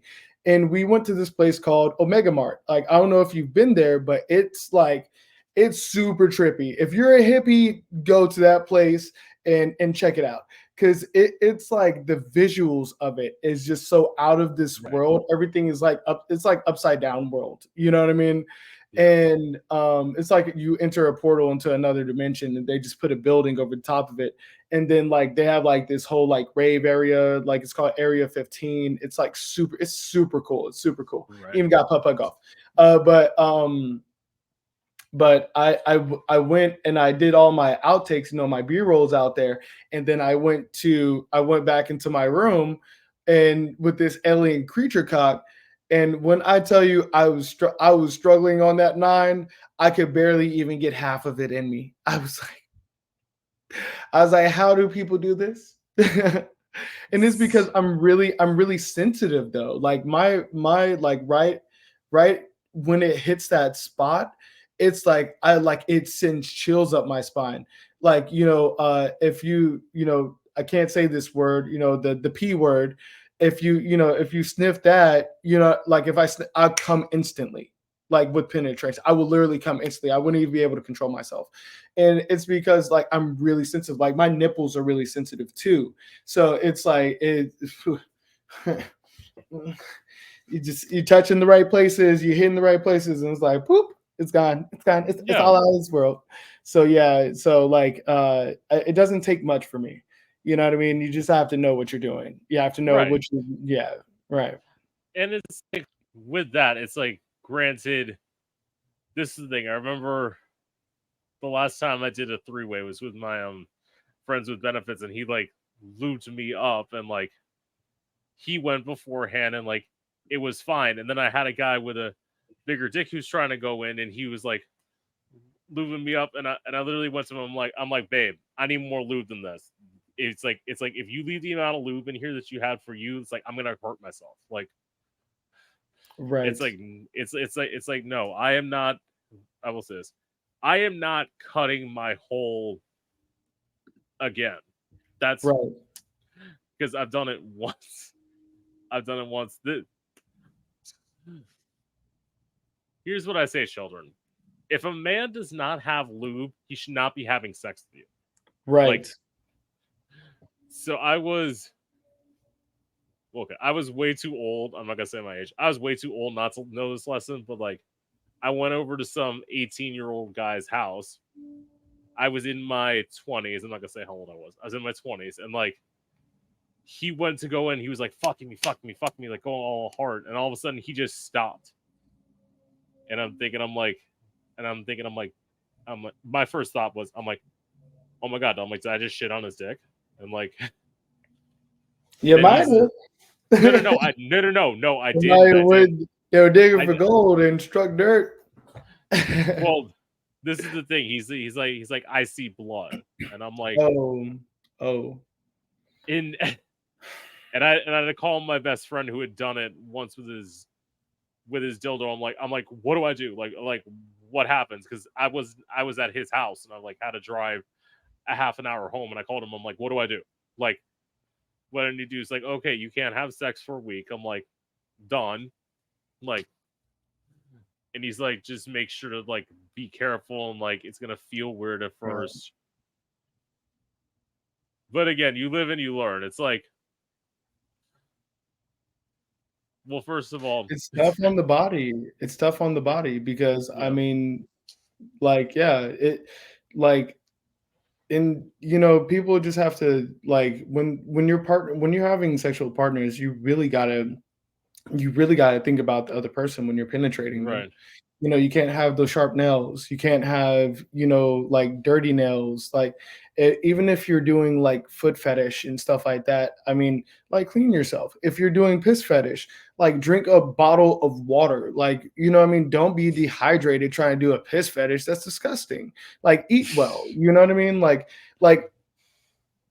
you don't need to be a certain body stature to to eat home cooked meals the right way. HelloFresh is like $20, I think. You know what I mean? yeah, So it's like like, you have to be mindful of your partners. And I really want to harp in on like your health and your sexual health and your well-being is right, important. It's so important. It's so important. And always get tested. You know what I mean? Because there are things that you can prevent your partners from having by just going and getting a right, test done, or taking prep, or using other various things that we use in the gay community to make sure that right, we stay clean and we stay healthy. right, And like, a healthy body is a healthy life. And like, I'm very particular. Like, before my like content shoots and stuff like that, I do like spa days, where I go get my feet done, or I'll go get my manicure, or I'll go get my hair done, or I'll go, get a massage, depending on what it is that day. And oh, we come do, and on, we do that. I mean, but you gotta do it because you gotta love yeah, yourself, honey. Like, yeah, like, we can't be letting these boys go to Pound Town and not, be taking care of what's downstairs, or the rest of the body itself, because it hurt. Like, I've noticed what I look like on camera. I've seen my face on so many different cameras at this point, and I can tell in the points where I was being healthier than not. I can see that. A lot of people can't see that unless you're just directly looking for a flaw in me, and you're staring right, at a photo and you're staring at all those photos, for hours of the day. But I can tell you what I was going through with each photo and why my body looked the way that it did. And that is a direct, it's directly what we were talking about before. The fact that we do expression through our art, right, and that's what's been coming out. So yeah, like, absolutely, like, and especially as a sub or like as a bottom, I've noticed that it's better to, it's really better to take care of yourself because, sometimes our tops are, not so polite and I don't like that. You know what I mean? But it's something that, sometimes, but then again, there's sometimes where I'd be like, yo, take me to Pound Town and I'm down Charlie Brown and I want to be sore. You know what I mean? But then again, you still got to take those. You got to still take those moments of breaks. Like usually with when I do bottoming porn, I'll take at least a day of just sleeping, resting, watching movies, watching anime, and order some GoPuff and some Yeah. DoorDash and just be situated for the entire day because I really want to allow my body to relax because it's very intense. Like I said, it's very intense for me. So Yeah. just relax on down and just enjoy it. Right. And with that, it's that whole point of you said taking care of your body. It's something I've noticed recently. It's something where I notice I haven't done it. And my thing where it's like with me, it's like I realize that I've been putting on weight recently, but it's not my thing is this is my thing. I don't I I was don't even I think you should I don't even think you should overthink it, hon. no. Like I'm not overthinking it. It's like I know exactly why it is. I know, and my thing is it's because I wish I was one of the people who when I was depressed, I wish I didn't eat, but when I'm depressed, I eat even more. And like that's what it is. So it's like you just put on weight, put on weight, put on weight, and then there have been days I try and exercise. It's like hard, but there are days like I was so bad that I couldn't get. This is recently. This is like a few months ago. right, I couldn't get out of bed. Like right. and Yeah. And I have those days too, except for me, it's the opposite. It's like when I get depressed, I don't eat, but I still stay in bed. Like it's not ice cream and everything for me. It's like and this is that great contrast that that we all go through basically is that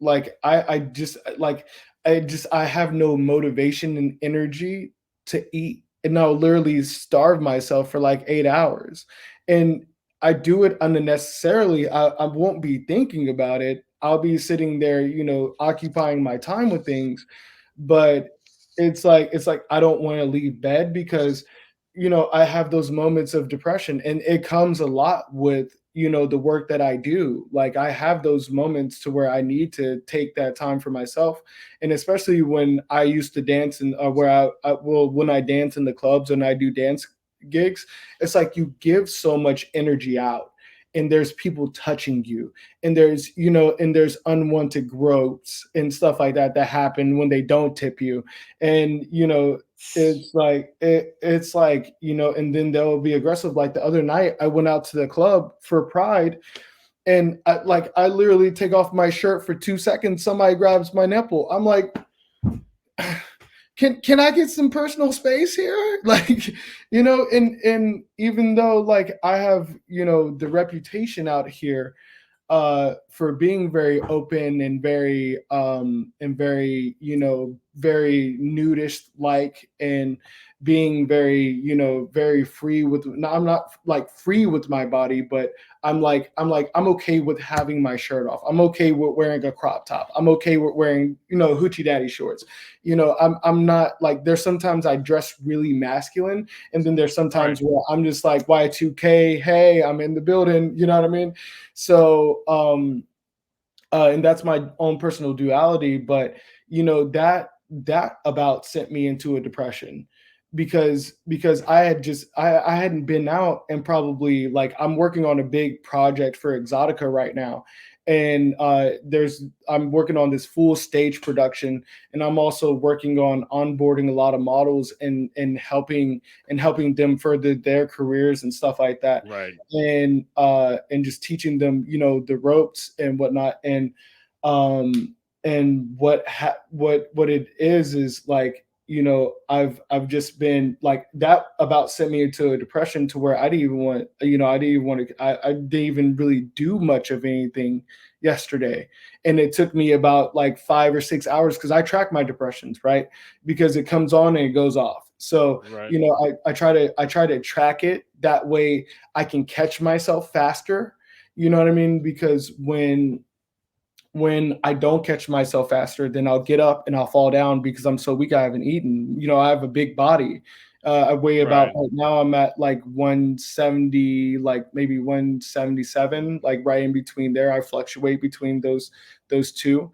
And well, I'm like, actually no, I'll take that back. I'm like 165. My weight fluctuation is 165 to like 177. So just having like a little like notebook, and just like you said, writing and expressing. Well, I do that, but I also like write down like important facts that I'm feeling during those times, and Right. it helps me work out of it faster. That way, I don't have to use certain pharmaceuticals and stuff like that to keep myself, because pharmaceuticals will, and yeah, we already know about big pharma, but Yeah. pharmaceuticals will like take away one problem, but then give you another one, and Right. then it's just this never ending cycle of this cures this, but this does it. It goes boom, boom, boom, boom, boom, and it's not fair to us that we have to go through that. So we have to, like, uh, it's really because I've done really well with having like teledoc and having my therapy sessions, and Right. like I started off that way. Like I did a couple there, I went to a couple therapists and just Right. and some psychologists just to kind of figure out what made me tick. You know what I mean? What were the things that triggered me? And Right. once I figured my triggers, I really became like a person that I would like to think I've mastered them. I'm close to mastering them, because people can talk to me all kinds of off the wall and touch me all kind of ways, and I can still control myself from being like angry or sad or things along those lines, and really just hold it in until I feel like I'm in a safe place where I can let it out, and having those, and not even to mention, and having those safe spaces too, which are so important, especially for us queer, uh, Yeah. man, or if you identify as a woman, anything in between. Everybody needs their own safe space and Right. someone or some place that they can go to and they can feel comfortable for just one moment. Because, you know, being in this industry, I've found out that you can't, like, not everywhere you rest your head is a safe space. And that's not fair to us. You know what I mean? Because Right. everybody deserves that. Like, I'm all about self-love. So, you deserve someone or some place or something that is that safe space for you, because that's what we need, is that support system. And I really found a really nice support system out here in Wilton Manors. There's Tarzan, that he's like my big brother.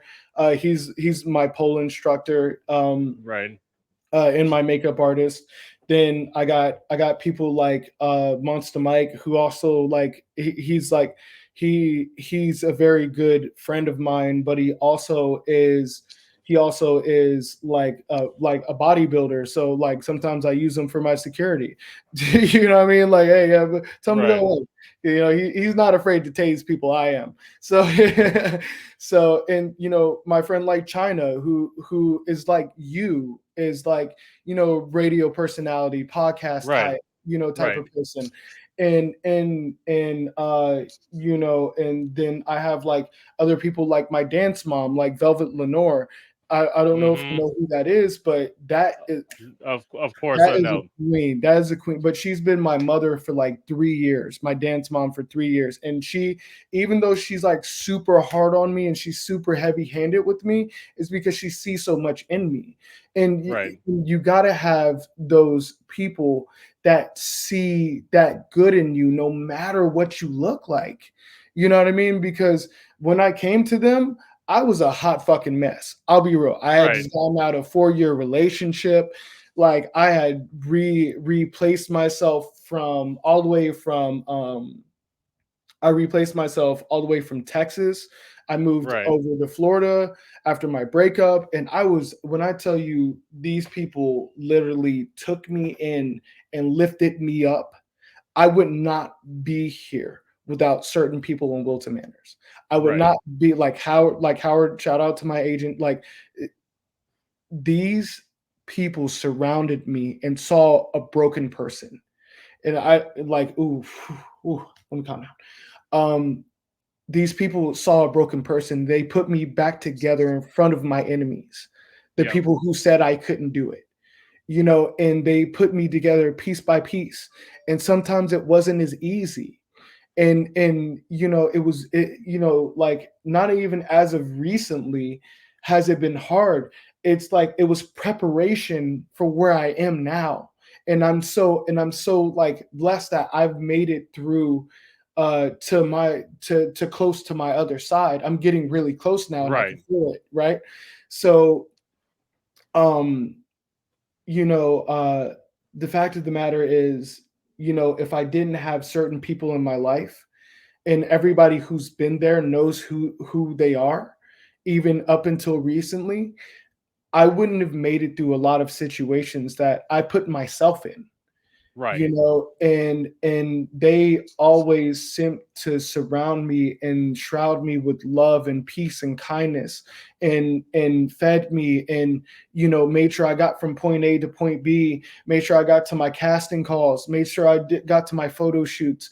When I had it's not that I don't have anything.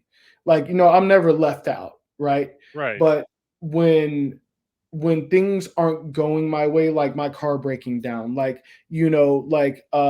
something happened with my condo at some point, and we're talking Right. over a span of 4 years. So, I needed more training on dancing. I needed gigs and stuff like that. And I needed the support system, and I needed the resources that I didn't have. You know what I mean? Before, or the connections I didn't have with people, or the know-how to really, put everything together that I am now, including with the way I'm shooting my videos, the creativity that I'm putting in it, the editing, learning how to do actual videography. And it comes from not only me asking questions and being intuitive, but it's also the fact that every time I asked a question, it was answered by somebody who had 30 years of experience, and that's Wow. like irreplaceable knowledge. It's like, and like I've learned to, what Velvet says to me the most: shut up and listen, boy. She's not afraid to put me in my place. Yeah. And you got to have those people that know how to check you, because I'm not going to lie, honey, like I am a wild child. If you let me off the leash Yes. long enough, you're gonna see me everywhere. It's to nobody's fault of my own, but it's also, I need those. I need some people in my life that know how to tell me no, and Right. and I don't get mad at them when they tell me no. I just like, I guess I'm not doing it today, But it's it's all in the learning process, for the fact of the matter, it's just all in the learning process. Yeah. It's all about, for me, it's just all been about here. I'm gonna try to move this light because it's so Yeah. dark. I feel like I'm shrouded in darkness, which I don't mind because I'm a vampire anyways. But I want everybody to see it, be able to see me. Yes. But Okay. uh yeah, no, they yeah, I think I made my point there. But yeah, Right. like Right. you just have to be willing to take constructive criticism at times. And like, because you may not see the things in you that other people see in you, and you have to respect their vision for their life. Right. You still have to walk your own path, don't get me wrong, but you have to respect their vision that they have for your life, and also see if it coincides what you see for yourself. Right. Because if those two visions match up and you're going in the right direction, that's the result. You'll get results. Right. Okay. So first of all, just some things I want to say. Absolutely agree with what you're saying. To that, when you said Velvet, one thing that I actually found out the first time I met Velvet, Velvet's How actually, you oh, matter. Yeah, yes, oh yeah, yeah, I've go met ahead. Velvet before. Yeah, Velvet's hometown is literally the town next to mine. So like, literally, I know that I met her the first time. So this is how much I know the Lenore family. I've interviewed, at least in my view, I've interviewed all three of the like majorly known Lenores. Like I've interviewed Damien, I've interviewed Phoenix, and I've interviewed Jay Yeah, Wolf. Like yeah. I love. I'm a part of the Lenore And family. My name is yeah, Xavier in the Lenore family. That's my dancer name. yes, Yeah, yes, absolutely. and I mean, all of I them are wonderful. Those are my big brothers. I love them yes, to death. Like, Damien is really inspiring a lot of all three of them really are yeah, inspiring a lot of my looks and my work. And it's because like we feed off of each other most of the time because, just being a part of something bigger than you make something better in you, because like when we meet up for like Thanksgivings or we meet up for yeah, lunches or we do or performance together, there's so much love centered in that room.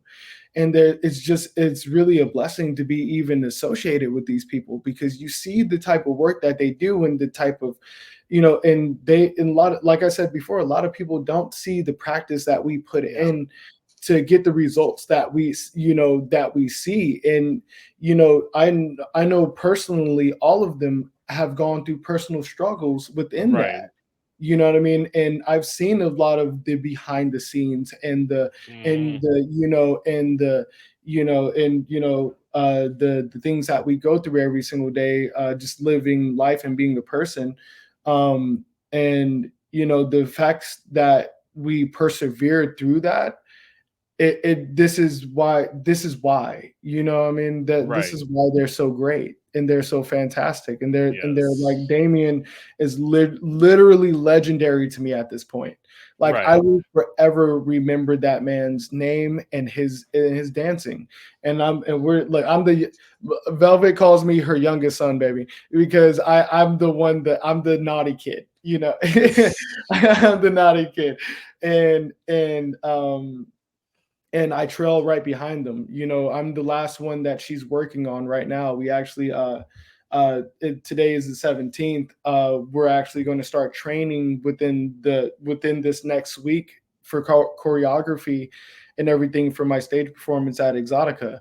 And then wow, after that we're going to be training me in the fire sword because wow, Damien has the fans. He has the hmm fans. My yes, brother Phoenix has the trident. I'm not sure what Jay Wolf is going to do. Me and him haven't really talked much about it, but I mean, he's a fantastic dancer. He doesn't really right, need hit the fire is in him, baby. But yes, but yes, I really wanted to pick up my flame art. I think that adding that to my performances will really like it'll get me to where they are right now. right, It'll be that little piece because I know the lyra, I know the pole, I know how to do the silks in yeah, the hammock. um but I just haven't got like that's like all the like wind elements, right, like like the ground elements is your choreography. The wind yeah, element is your we'll say it's the pole or it's the aerial arts. right. Then you have the water. Well, I don't think I'll ever get over to water dancing, but we'll see. We'll Yeah. see when that time comes. Because I tried to be a mermaid, honey. Look, I was yeah, no, I did not do good. I do not make good faces underwater. Okay. Right. And but fire is something I feel like I'm most attracted to. Like it's one of Right. those things that like I feel like me and that like I'm an Aries, I was born in March. the later days of March. So like I feel like once I touch that fire, I'm never going to want to put it down. As a kid, I used to light matches at my grandma's house. I'm telling you, I've been a pyromaniac for a little Right. while. You know, even when I go to concerts, I'm like that person, like face burn melts. You know, Yes. Yes. Okay, what was I gonna say? Oh, because you're saying that you interviewed my brothers, yeah, and I just went off on yes. a Okay. tangent Yes. talking Okay. all the good things about those boys. This brings me back. Okay, so to Velvet. Yeah. So this is the thing. Velvet. When I first I saw Velvet at Pub on the Drive. So like I Yeah, was walking in. Then it's like this is the thing again. 6'3". I was in a bodysuit. I was in fishnets. I'm in dark Ray-Ban sunglasses, the ones that I always wear when I perform. They were a pair of my mom's. I love carrying her energy with me every time I go out and when I absolutely. perform. Anyway, yes. So Velvet, I sat at a table by myself. Velvet was doing the rounds, like Mhm. it's just like, hey, she's like, and who are you? And I said, I'm Prince Electro Diamond, and she's like, oh yeah, I heard of you, and that's when she did the little introduction. Then she was doing the show, and then she took a break, and she said, so I heard you can sing. She's like, Oh, she called you and out. Yes, she did.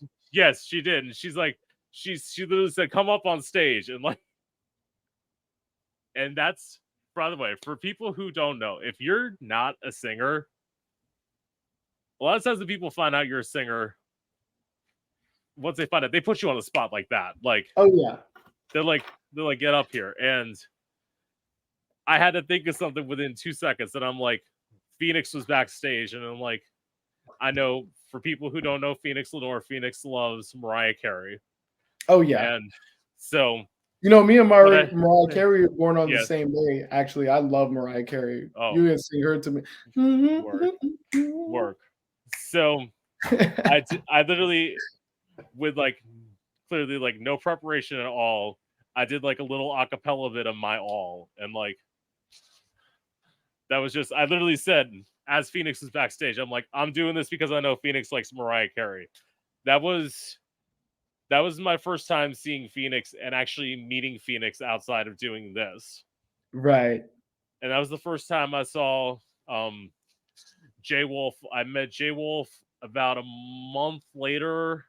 I went to this event hosted by Geo, Yeah. which for Love those people, Gio. Loved yes, he's a wild child, but we love him. We love yes, him.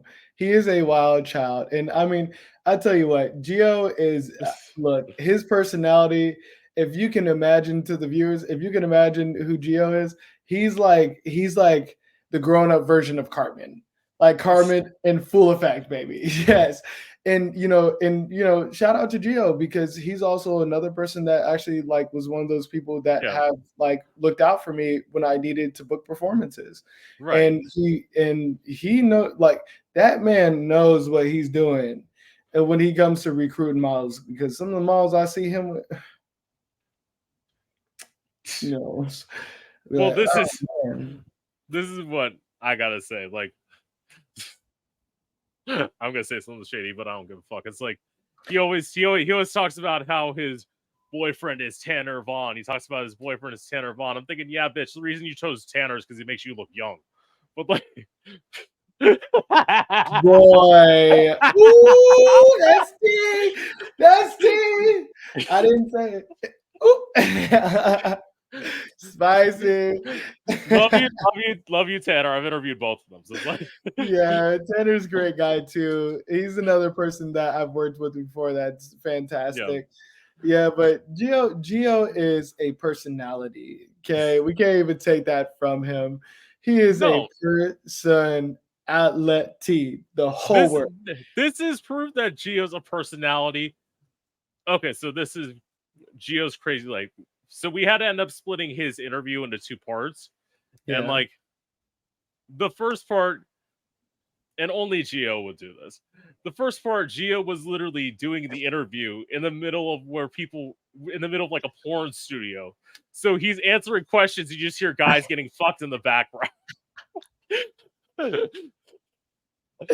Yes, yes.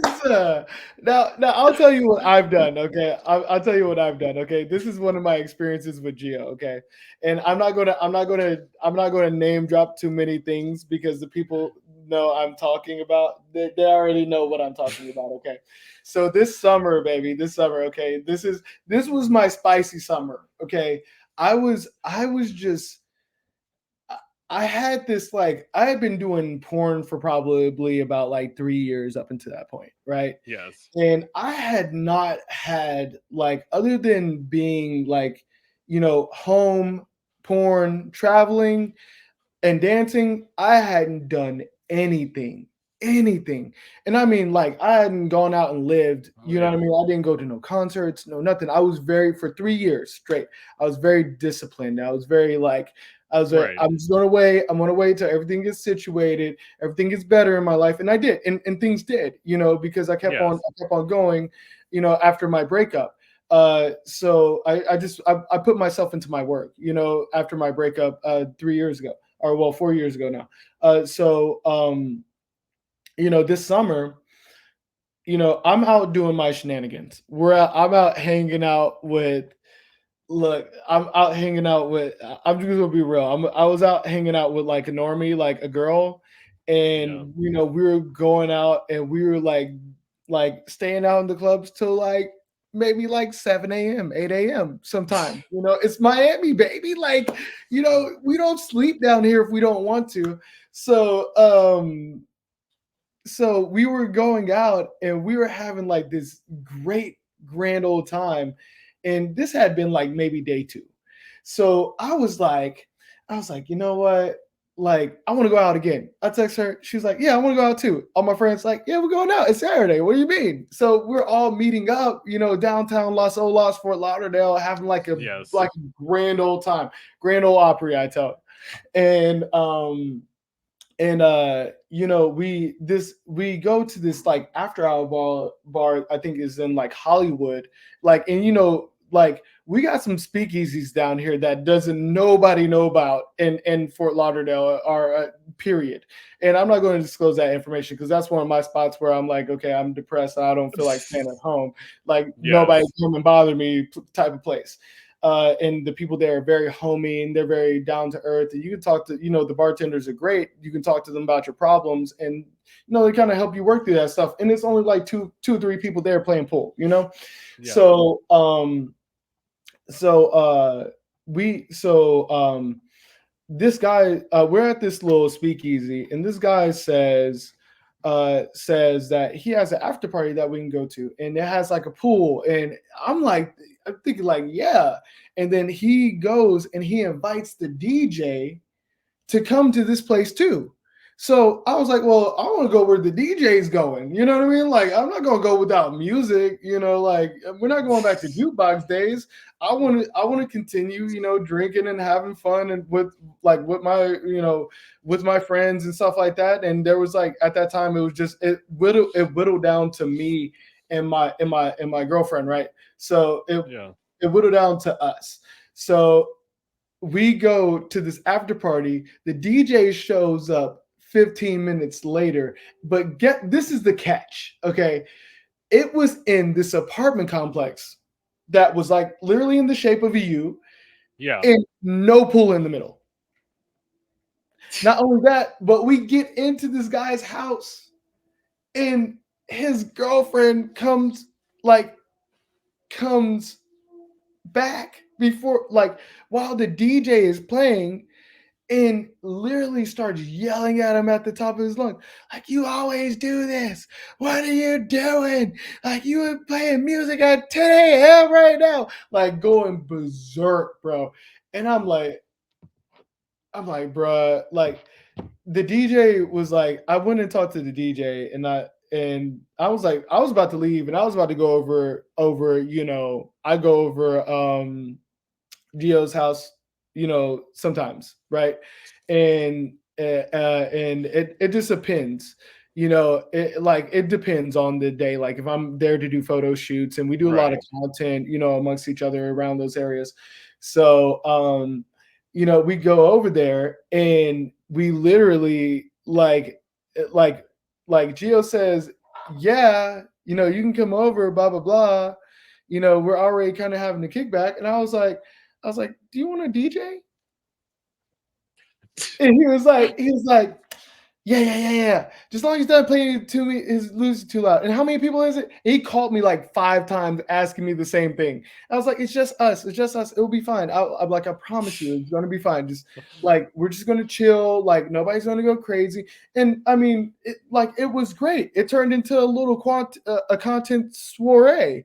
Like Monster Mike was there. There was another couple like Tanner Vaughn, like like and a couple of the other guys from around the way.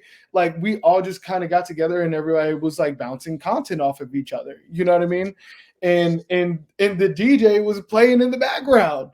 Right. It was just it had turned into like this innocent night out turns into like, oh, I'm bringing my girlfriend to a porn set and with the DJ, and then add the DJ, and you got yourself a content party. And I was just like, it was just kind of amazing how we kind of put that together. And since then, I've really taken that idea to the next level, to where for Exotica, I got a designated producer coming down. I have a makeup artist that's going to be on staff. We're going to have about 2-3 models, and it's going to be shot like the Brady Bunch. That's that 70s show, Right. like really artistic work, and I really feel like sometimes you get the best content when everybody's being natural. You know what I mean? Right. And it's not so like uptight and like pent up and aggressive, or overly aggressive, or and you kind of allow people to flow into doing their own content and let things happen naturally. Because you bring the birds and the bees together, of course they're going to I mean, of course they're going to do naughty things. So yeah, so that was my story with Geo. And Yeah. I sort of got ever since then in Wilton Manors, I've been known as that guy Yeah. that I don't know why. Like it just was a stigma, because then I started going over having fun over people's houses, and trying to go, and they wouldn't invite me to parties anymore. I'm like, why wouldn't you invite me to the party? I'm the one who brings the DJ. Right. You know what I mean?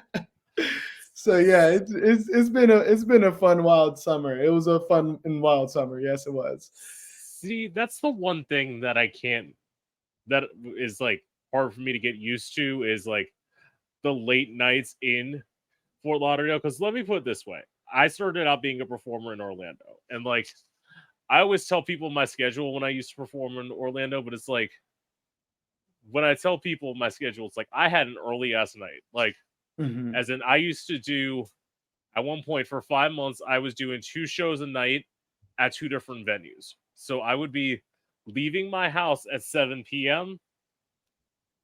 and not getting home till 12:30 a.m.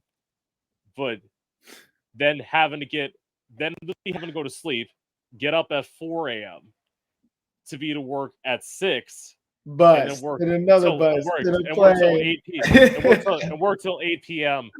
that night. So like that's why when people are like 2 a.m., my response is like, it's like even now I've got a crazy early schedule. It's like look, I need to be in bed because this is my thing. Right. I look young. I look very very. I look younger than my age, but Yeah, me I'm. too. Me too. I get most of the time 22. Ooh, But jeez. but But you're listen, I'm 25 until further yeah notice. As for yeah. management, I'm management, and it's not changing. So See, this is my thing. Somebody told me I look 24, which I get that. I can see that. yeah, Yeah. which I think is not bad at all, considering at the end of this month I'm turning 30. So I mean, like that's that's why That part. it's like can Period. I? Yeah, that's why people like. How do But you do it? It's I'll be real with you. It's not really for me. It was I had been dancing for 3 years. Okay. right, And because of certain circumstances, I couldn't dance anymore. Right. So imagine being 3 years straight of okay, you're dancing from 6 p.m. all the way to 12, and then you're taking it from 12 to 4. And then after that is when like you might have got home at 6 a.m. Maybe at Right. 6 a.m. You're like you're pushing your luck at that point. You know what I mean? And I was just so used to it that I would find myself being up like even now, I find myself up to like 2, 3, 4, 5 in the morning for no Right. reason. And it's because that's just how my brain like I've like this is why I say I identify as a vampire because my brain identifies more excuse me. My Yeah. brain identifies more with darkness and I Right. I find more comfort when it's dark outside than I do when there's light outside. It's very uncomfortable for me because then I start sweating and then the light is too bright and I'm like no Mm, like I've really turned into a vampire like legitimately and it's just what I'm used to at this point. no. And being used to those things you just come accustomed to it and No. then what happened was is I, since I had time on my hands, I started networking and I Right. was doing networking through the nightlife. And I found like a pretty good solid group of friends that are very motivated and very, business minded, business savvy, and that Right. know their way around town. See, you have to be mindful. I had been in these areas for 3 years and I didn't know Yeah. anyone at all, Right. like zero, zilch, nada. And I kept it that way, seldomly, dealing with other content creators or dealing with other dancers or having the occasional girlfriend or boyfriend or whatever. Right. And like that's all I was hanging out with. But I had not really met anybody from these places, and I didn't even know what the inside of most of those clubs looked like. So I had some exploring to do, and I was Hmm. very fortunate that I found a good group of people, like that are kind of connected into the industry, meaning like they're like somebody else somebody is has been around this porn star or they're friends with certain porn stars and other groups and stuff like that Right. I haven't yet met, so it kind of like kind of all like coerced in, especially when I started doing my crossover, because those friends that I met this summer are my straight friends. I have a lot of gay friends, like super amount, like sometimes where I'm annoyed, what I mean, I'd be like, Right. like I can't do it anymore, or I can't hang around this person anymore because they're that cherry on top that tips me over. So I went to the other side of town and I found these other group of friends that were very supportive, even that they were allies, even though like because I really had showed them my personality, Right. and they got a genuine side of me just having a good time, and just and they just kind of like, yeah, you want to go here, you want to go here, you want to go here. I'm like, I've never been here before. Let's go. Let's go Right. exploring. And I was glad that I had those people around me because there were some weird situations that happened, and that if I didn't have somebody there, then it would have been a very bad. It could have been a worse situation. Right. So yeah. See, with that, this is the one thing that I'll have to say, and it's one of the things that I am very grateful for. So, like, unlike most of the drag queens who got started in the gay bars, I didn't. So, like, Yeah. from that, it's like, as someone who got started in open mic nights and straight bars, it's at least from my view, it's proof that I have talent because it's like they may not have gotten me, which they didn't. Like, let's be clear, I got in trouble at one point when I was at an open mic night because I screamed "motherfucker" into the microphone and to end my set, and then the owner the following week came up and told me not to do that. Yeah. Pretty much. So like, but it's like even that, it's like that's what literally taught me how to work a room Mm-hmm. where it's like you could put me in a straight setting, you could put me in a gay setting. There's a lot of people who don't have that crossover appeal, and it's like They because at don't the know end how of to the day, adapt. it's they don't know how to adapt, and it's also they don't have, especially I'll say the drag queens. A lot of people don't get it, and it's like with that, it's because you don't have the talent to do something other than what you're doing.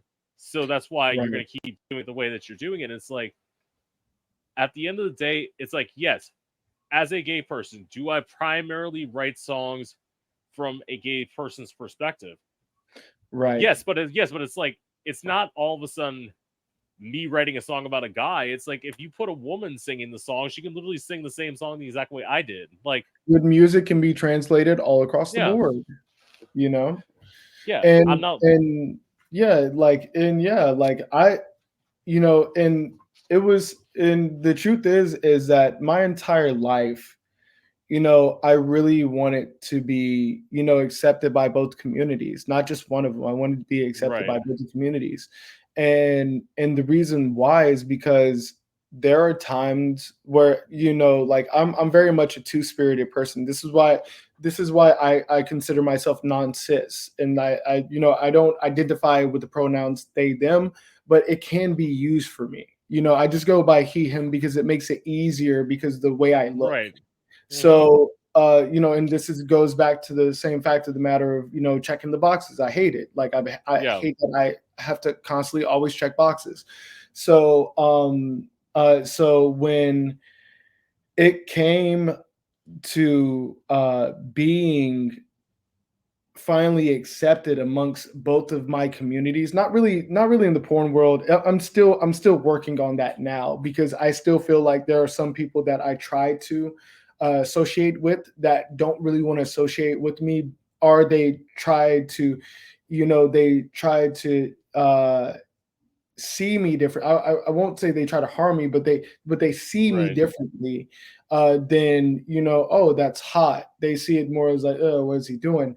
But it's like being, being in my community of this area and being accepted and being befriended amongst these people is amongst my friends is really an honor because I've been waiting right, my whole life for this.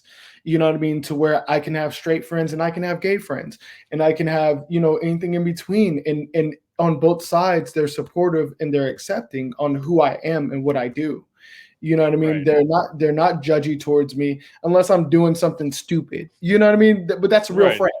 You know, right, so yeah, at the end of the day, it makes me so happy when we're able, like, especially like how you said, we're able to yeah, walk into these other places, and there's not a heckler, or there's not, and even when you have a heckler, you at least know that some people in that crowd actually support what you're doing with your life, and they can see you, and they appreciate you for who you are and right. what you bring to the world. See, with me on the mic, I'm never really worried about hecklers. This is the one thing that I will say on the mic, and it's 100% true. It's like if you stupid enough to try and steal one of my tips and I'm performing and I'm holding a microphone, think about it. Because if I see you and you think that I'm not going to be like to the DJ, stop the track. What the fuck do you think you're doing? If you think I'm not going to do it, you are sadly mistaken. Call them out. Because You know what Damien does? He will literally scream at the top of his lungs. And when I say Damien is so sweet and he's so subtle, and I mean that man yeah, has an allure of like a cute kitten, but right, also he's like a hellhound. And when he yells, it sounds like, like 300, like when Leonidas was about to, just yeah, let, but he screamed to the crowd. He said, and this was one of the nights where the performance really was disorganized. It was not. I'm not going to say any names. I don't want to talk bad about Right. anybody, but it was really not well orchestrated. It was all over Right. the place, and the crowd had started to leave for his performance, and you could see the frustration in his face as he was performing, because sometimes he gives a very sexy face, and sometimes he gives that really I want to Yeah. destroy the world face. And he yelled at the top of his lungs. He was like, clap, raise your hands, like almost like a thespian. And I'm just like, look, it literally shook the ground that I was standing on. That's how Right. loud and boisterous his voice was. And and sometimes you gotta check them, because we're entertainers. Right. We're the people putting on the show, and it's hard Hmm. work. And Yeah. it's easy for somebody to talk bad about us all day long. 2 seconds. It'll take it. Look, you turn your back and you probably have five knives in it, because we have targets on our back when we become the entertainers, and Right. we get that platform, and we have people try to like idolize and glorify you when you're just like me, I'm a normal human being, like don't like I'm just here to dance, okay. Right. um and I'm here to express myself, and I'm here to give creativity and give my art to the world. And and you're going to have critics from both ways, but you have to be able to check them too, and put them into check and tell them to respect you. You know what I mean? Because you don't know what it took to get to that stage. You don't Right. know what I dealt with that day. And I'm still standing here in front of you, performing it and giving my all. And you're not Yes. giving me anything. Like Right. all you're doing is looking at me, or you're trying to take, in your case, trying to take from me. You know, Hmm. like and I found out that a lot of people become like with entertainers, especially when you're in physical form with them, they become energy sucking vampires. They will touch you, they will grab at you, you know, they'll do things that they wouldn't normally do to like who they would consider a normal person, or Finger you. somebody that they would see on the street. They wouldn't do that to them, but they feel Hmm. like because you do certain things or you look a certain way, that they have the liberty to take with you, and that's not the case, honey. No, Right. never will be. You respect people's boundaries, you respect people's sex. I'm from the South, honey. Look, I might be a little bit of a Southern belle, but I believe in manners. You know what I Hmm. Yeah. mean? I believe in those manners, and having manners and being courteous and being polite, and asking for consensual touch. Don't get me wrong. Hmm. Sometimes I see a man, or I see a girl, or I see a trans woman, and or a trans male, and I'll be like, yo, fucking touch me. But I won't say it outright, because who does that? Yeah. I'll be like, I'll look at them, and I'll just be like, you know what? You just like, I'll give them the look, the Right. eyes when you're like, Hmm. you just Yes. stare right into there. So look, I'm just buying. I bit my lip. I don't go that far most of the time. Yeah. But when you're just It's looking at them and you're looking straight through their soul, like, please come over here and talk to me. I do that a right. lot in public because I'm super fucking shy. You know what I mean? So Absolutely. like, but I also like people who know how to treat other people. You know what I mean? Right. Like, who know how to respect people, who know how to be generous, and know how to how to give. Because again, as an entertainer, I put it all out there. I mean, my dick, my ass, my good days, my bad days. Right. I put it all out there for everybody to see, because this is who I am. You know what I mean? And I can't Right. be any other version of me. But I also, want them to know that, hey, you got to respect me too. You know what I mean? You got to, like, I know you may view a lot of the society, and it's such a shame. They look down on porn stars, or they look down on OnlyFans models, or they look down on, sex workers. Like, one, first things first, you don't know what that person is going through, and doesn't you don't know what they came out of. So go ahead and sit down and let life teach you some lessons before you try to tell somebody else how to live their life. The second thing is is um it's a full-time job. I work more hours than most people do. I'm up all hours of the night. I'm beating myself up every single day, every single morning. I critique myself more than anybody else does, and I'm very hard on myself because I want to be good. I want to be great. Right. So, so when you see the results of those things, appreciate them. It doesn't take much to show a like, to do a follow, hey, how can I support you with $1? Because if I what 7,000 followers, if each one of them gave me $1, I'm pretty sure I could get a modeling house. I could get, I could get um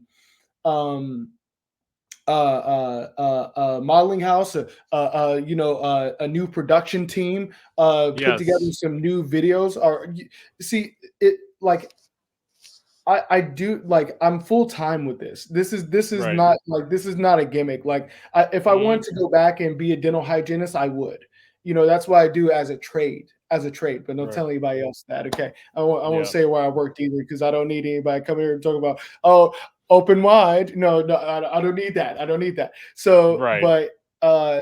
but in doing it full time, I expect people to respect my time and Right. respect my efforts because Mhm. sometimes I'm sitting on my phone editing a video for 24 hours or for a whole week or for a whole 3 weeks, depending on how long the video is. And what you're seeing is as fast as I can make it. Right. So like respect my time, meaning that, if you see that, like if you see that, hey, I got a wish list up and I'm about to do this performance. Don't you want to see me performing that? Don't you want to see me in the video with that on? Like you guys sit there, like a lot of our subs will sit there and watch us all day long and not say a word and not interact and not be responsive. And it's like I know you see it. I know you see it. I know you Yes. see all the hard work that we put in. So like the least you can do is say, good job.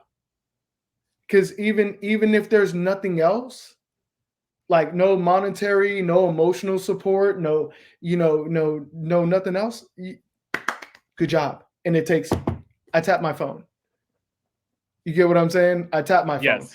And I tell you now, like from the beginning of my career up until now, I've had really great supporters, and then I've Right. had those kind of heckler spirits that try to breathe their negativity into me. But what I've found is that, you know, with with I went from on Instagram, and Instagram has really been not really my bread and butter. It's really been like my, like I've worked on that art piece my entire life. Right. Uh but it my account went from, I think, like two, like, and then over like almost 1,000 followers a year, and they're all organic and they're all real people. You know what I Right. mean? With regular, like I talk to people almost every single day, and I don't have like a management team that manages my social medias. I only like I don't even have like I've had OnlyFans managers at some point, but honey, they don't do it for me. Like for what I'm given for what I'm given to them, they're not doing me justice. You know what I mean? Like, and it's like, because me scheduling another model stuff, I'm scheduling things on their OnlyFans 4 times a day. They Right. put one post up, maybe one PPV, one post up, maybe one P. I'm like, all you have to do is schedule it out. Like, and I try to, tell them that and try, work it out with them, but that's neither here nor there. But I say that to say this: I'm very genuine with my responses. You see what I'm saying? And there are some people that answer messages for me when I need them to. Like I have assistants, I have a production assistant, and I have a life Right. assistant, and then that answer messages for me. But other than that, you're getting a genuine response for me from me. as a person, especially more towards my Instagram. Twitter is more business, findom. I'm Yes. all into getting me a sweet little pay pig that likes to take care of me and wants to get my nails done. You know what I mean? So like I'm not like I'm not there. Like I'm not on Twitter to really be anyone's friend. That's all Right. business for me. You know what I mean? Right. Right. Right. That Right. that's where all my commercial porn is posted. So you can't expect anything less than that. You know what I mean? But when it comes to discovering who I really am, that's when you go over to my Instagram and you see just exactly what my personality is. Mhm. Like and just kind of seeing how colorful it is and how all over the spectrum I can be. And it's just the duality, because like I just posted today and I said, Mr. Bane versus Amani. And the reason why Right. is because I'm developing my next thing, and it's going to be a dominatrix. Like Oh, wow. I'm going to really get into my kink, into my kink era. I feel like Yes. it's because I feel like I've been this cute innocent looking boy this entire time, and I'm really feeling the color.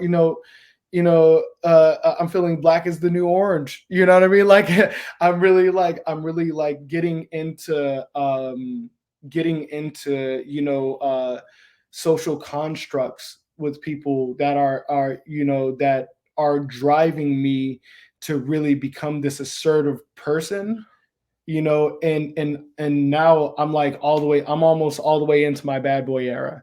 And I really Yes. and I'm really ready to like turn it up to the next level and really give the people, not only from a dom position but from a sub position as well, because I have started bottoming more recently. uh Right. I really want to I want to complete my duality online as if I'm in person. So Yes. because this is the bondage and everything else has been really something that I've been hiding away, and I've been waiting for the kind of the right opportunity to really bring myself out and bring that to the forefront, because I really feel like in life most of the times you have to be a follower before you can become a leader. So So I true. really wanted to follow and I wanted to learn and I wanted to like explore my own kinks before I was like, okay, this is what I know I like to do, and this is what you guys are going to get. You know what I Yes. mean? So now it's like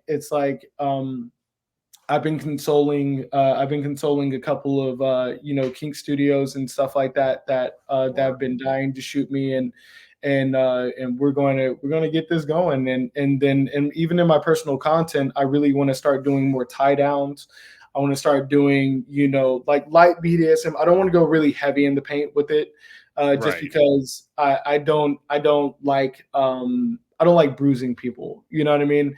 And I Yeah. don't like I want them to have a pleasurable experience, because again, I'm a pleasure dom. I like Right. tickling. I like because you can make somebody sore by tickling them. You can give them bruises by tickling them. You know what I mean? I don't feel like Mm. high impact is always needed, and I feel like teasing content, edging content, the joys and stuff like that, and more of the ASMRs, because I love ASMR myself. Yes. And more into like dildo and foot worship play, and doing like, because I'm a fan of feet. I can't lie. Yes. I love me some feet. I like pretty feet. I like pretty feet. Let me take that back. I don't like all feet. I like pretty feet. I like the ones Right. that like I'll kiss them all day. But I literally just shot here with Monster Mike. I literally just had yesterday we shot in a gym. We were working out in a gym and we did a foot content. So we did a lot of foot content, and I mean I was having a good old time. I was ready. I was checked up, ready to go. But and other than that, I want to do like blindfolds. You know what I mean? And Word. not only like me blindfolding somebody else. I want to be tied down. Like this is my fantasy. Okay, let's get into the Yes. sexiness. Okay, this Yes. is my fantasy. Is I want to be tied down and I want to be used. like for like a couple hours. Like, you know what I mean? Just like, yeah, look at your lips. Okay, yes, like, spicy. Yeah. That's what I want though, and I want to be used Yeah. by a group of you know guy, but I also want to be blindfolded while that's happening. So I can't tell the Yes. difference between the mouths or the holes. Let's play the Oh game. Guess which yeah. hole? You see what I'm saying? I want to Yes. get into that because I think that is so fucking sexy because I like both. You know what I mean? And it's like it just gives me everything I want and then a little bit more. You know what I mean? Yes. And I'm hoping soon coming up that I'll be shooting with some more bisexual porn stars and doing Right. doing. I feel like I need to train a little bit more on my bottoming before I'm able Yes. to like be hard and then be in between a guy and a girl. But Yeah. we'll work on that. We're working up to it. Okay, I'm working as hard as I Yes. can, as fast as I can. But my ass is so sensitive. I'm just being real, dude. My butt is so fucking sensitive, and I don't know what's up with me. I don't know what I need to do. I think I might have to get some desensitizing cream and just start working it like that because Right. like I'm in instant ecstasy as soon as it even gets played with. Like it really does tickle me. Like, you know what I mean? Like, so Yes. um I really want to work on that, but this is all what I have in store coming up, and this is all that I'm working towards, just trying to be, not really just a porn star, but like a sex icon is what I Word. really want to go. I want to be that person that's like, like almost like Lenny Kravitz, that he just has so much sex appeal. You know what I mean? And Amazing. he's just like, we all love Lenny. So Hmm. like I just want to have that bravado, and then I want to eventually take that over into the modeling and the acting world. You know what I mean? And I want to, that I'm finishing up with the balancing of my porn, and then after Right. that happens, after like I'm like Thanos with the after that happens, then I go and I take it into the next level, into the next realm, which is acting. And acting in live action films, reality TV shows, whatever. I don't Wow. care.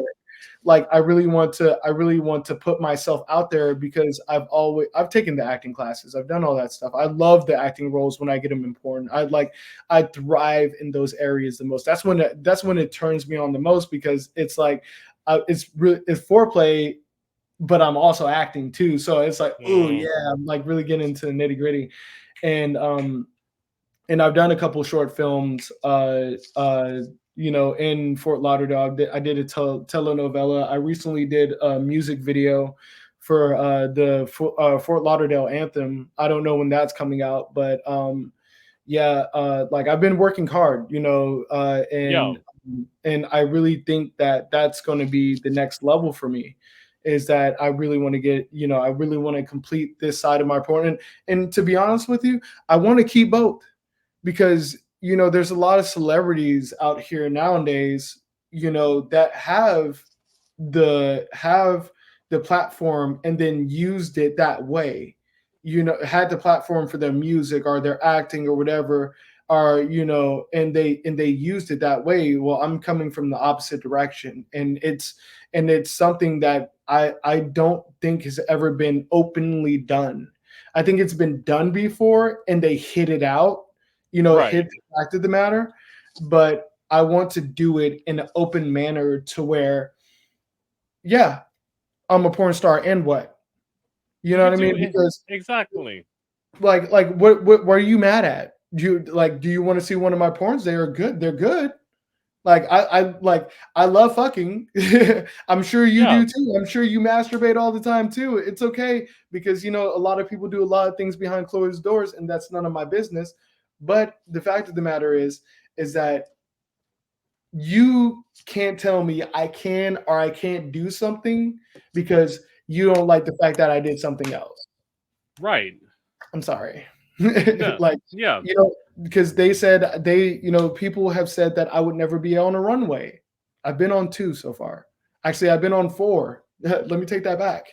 Like, and I just walked for Miami Swim Week. Yeah, they did. I don't know what's in the air, But I mean, I was very blessed and I was very favored that day. Right. And you know, I got invited to this event. I didn't even think I was going to, I didn't even plan to. And you know, I was given the word. I gave the word to someone else and it happened. That's You how you know, build. Yeah. yeah, and it's just because I showed up, you know? Right. Because when you show up for your opportunities, they'll 9 times out of 10 happen for you, but you gotta show up. Yes. That's 90% of the battle is showing up. So, you know, the fact that I So, is he gonna come back?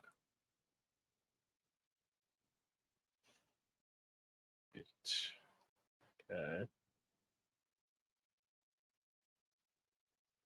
Let's see. Technical difficulties for those of you listening to this as an audio version. If not, I gotta drop out. Let's see.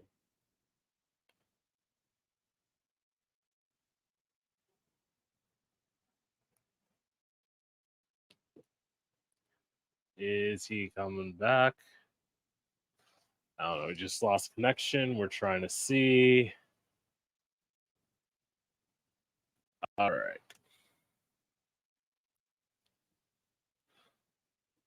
So,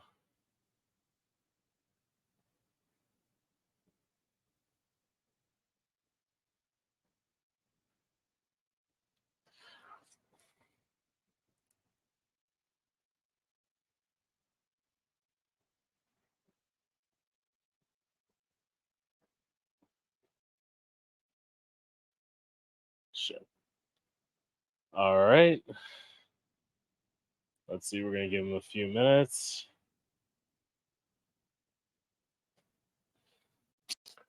If we can't,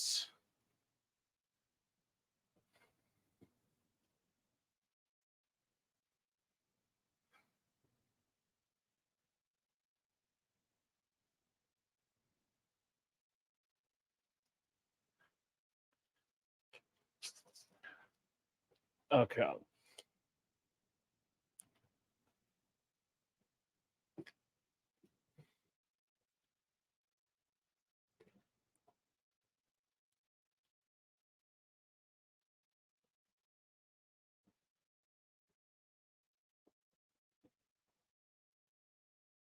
All right.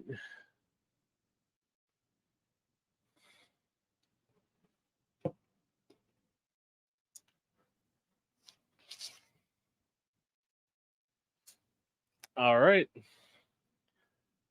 Think we're gonna conclude this one out. This has been Gay Out the City. I'm your host, Prince Electro Diamond, and I hope you've enjoyed.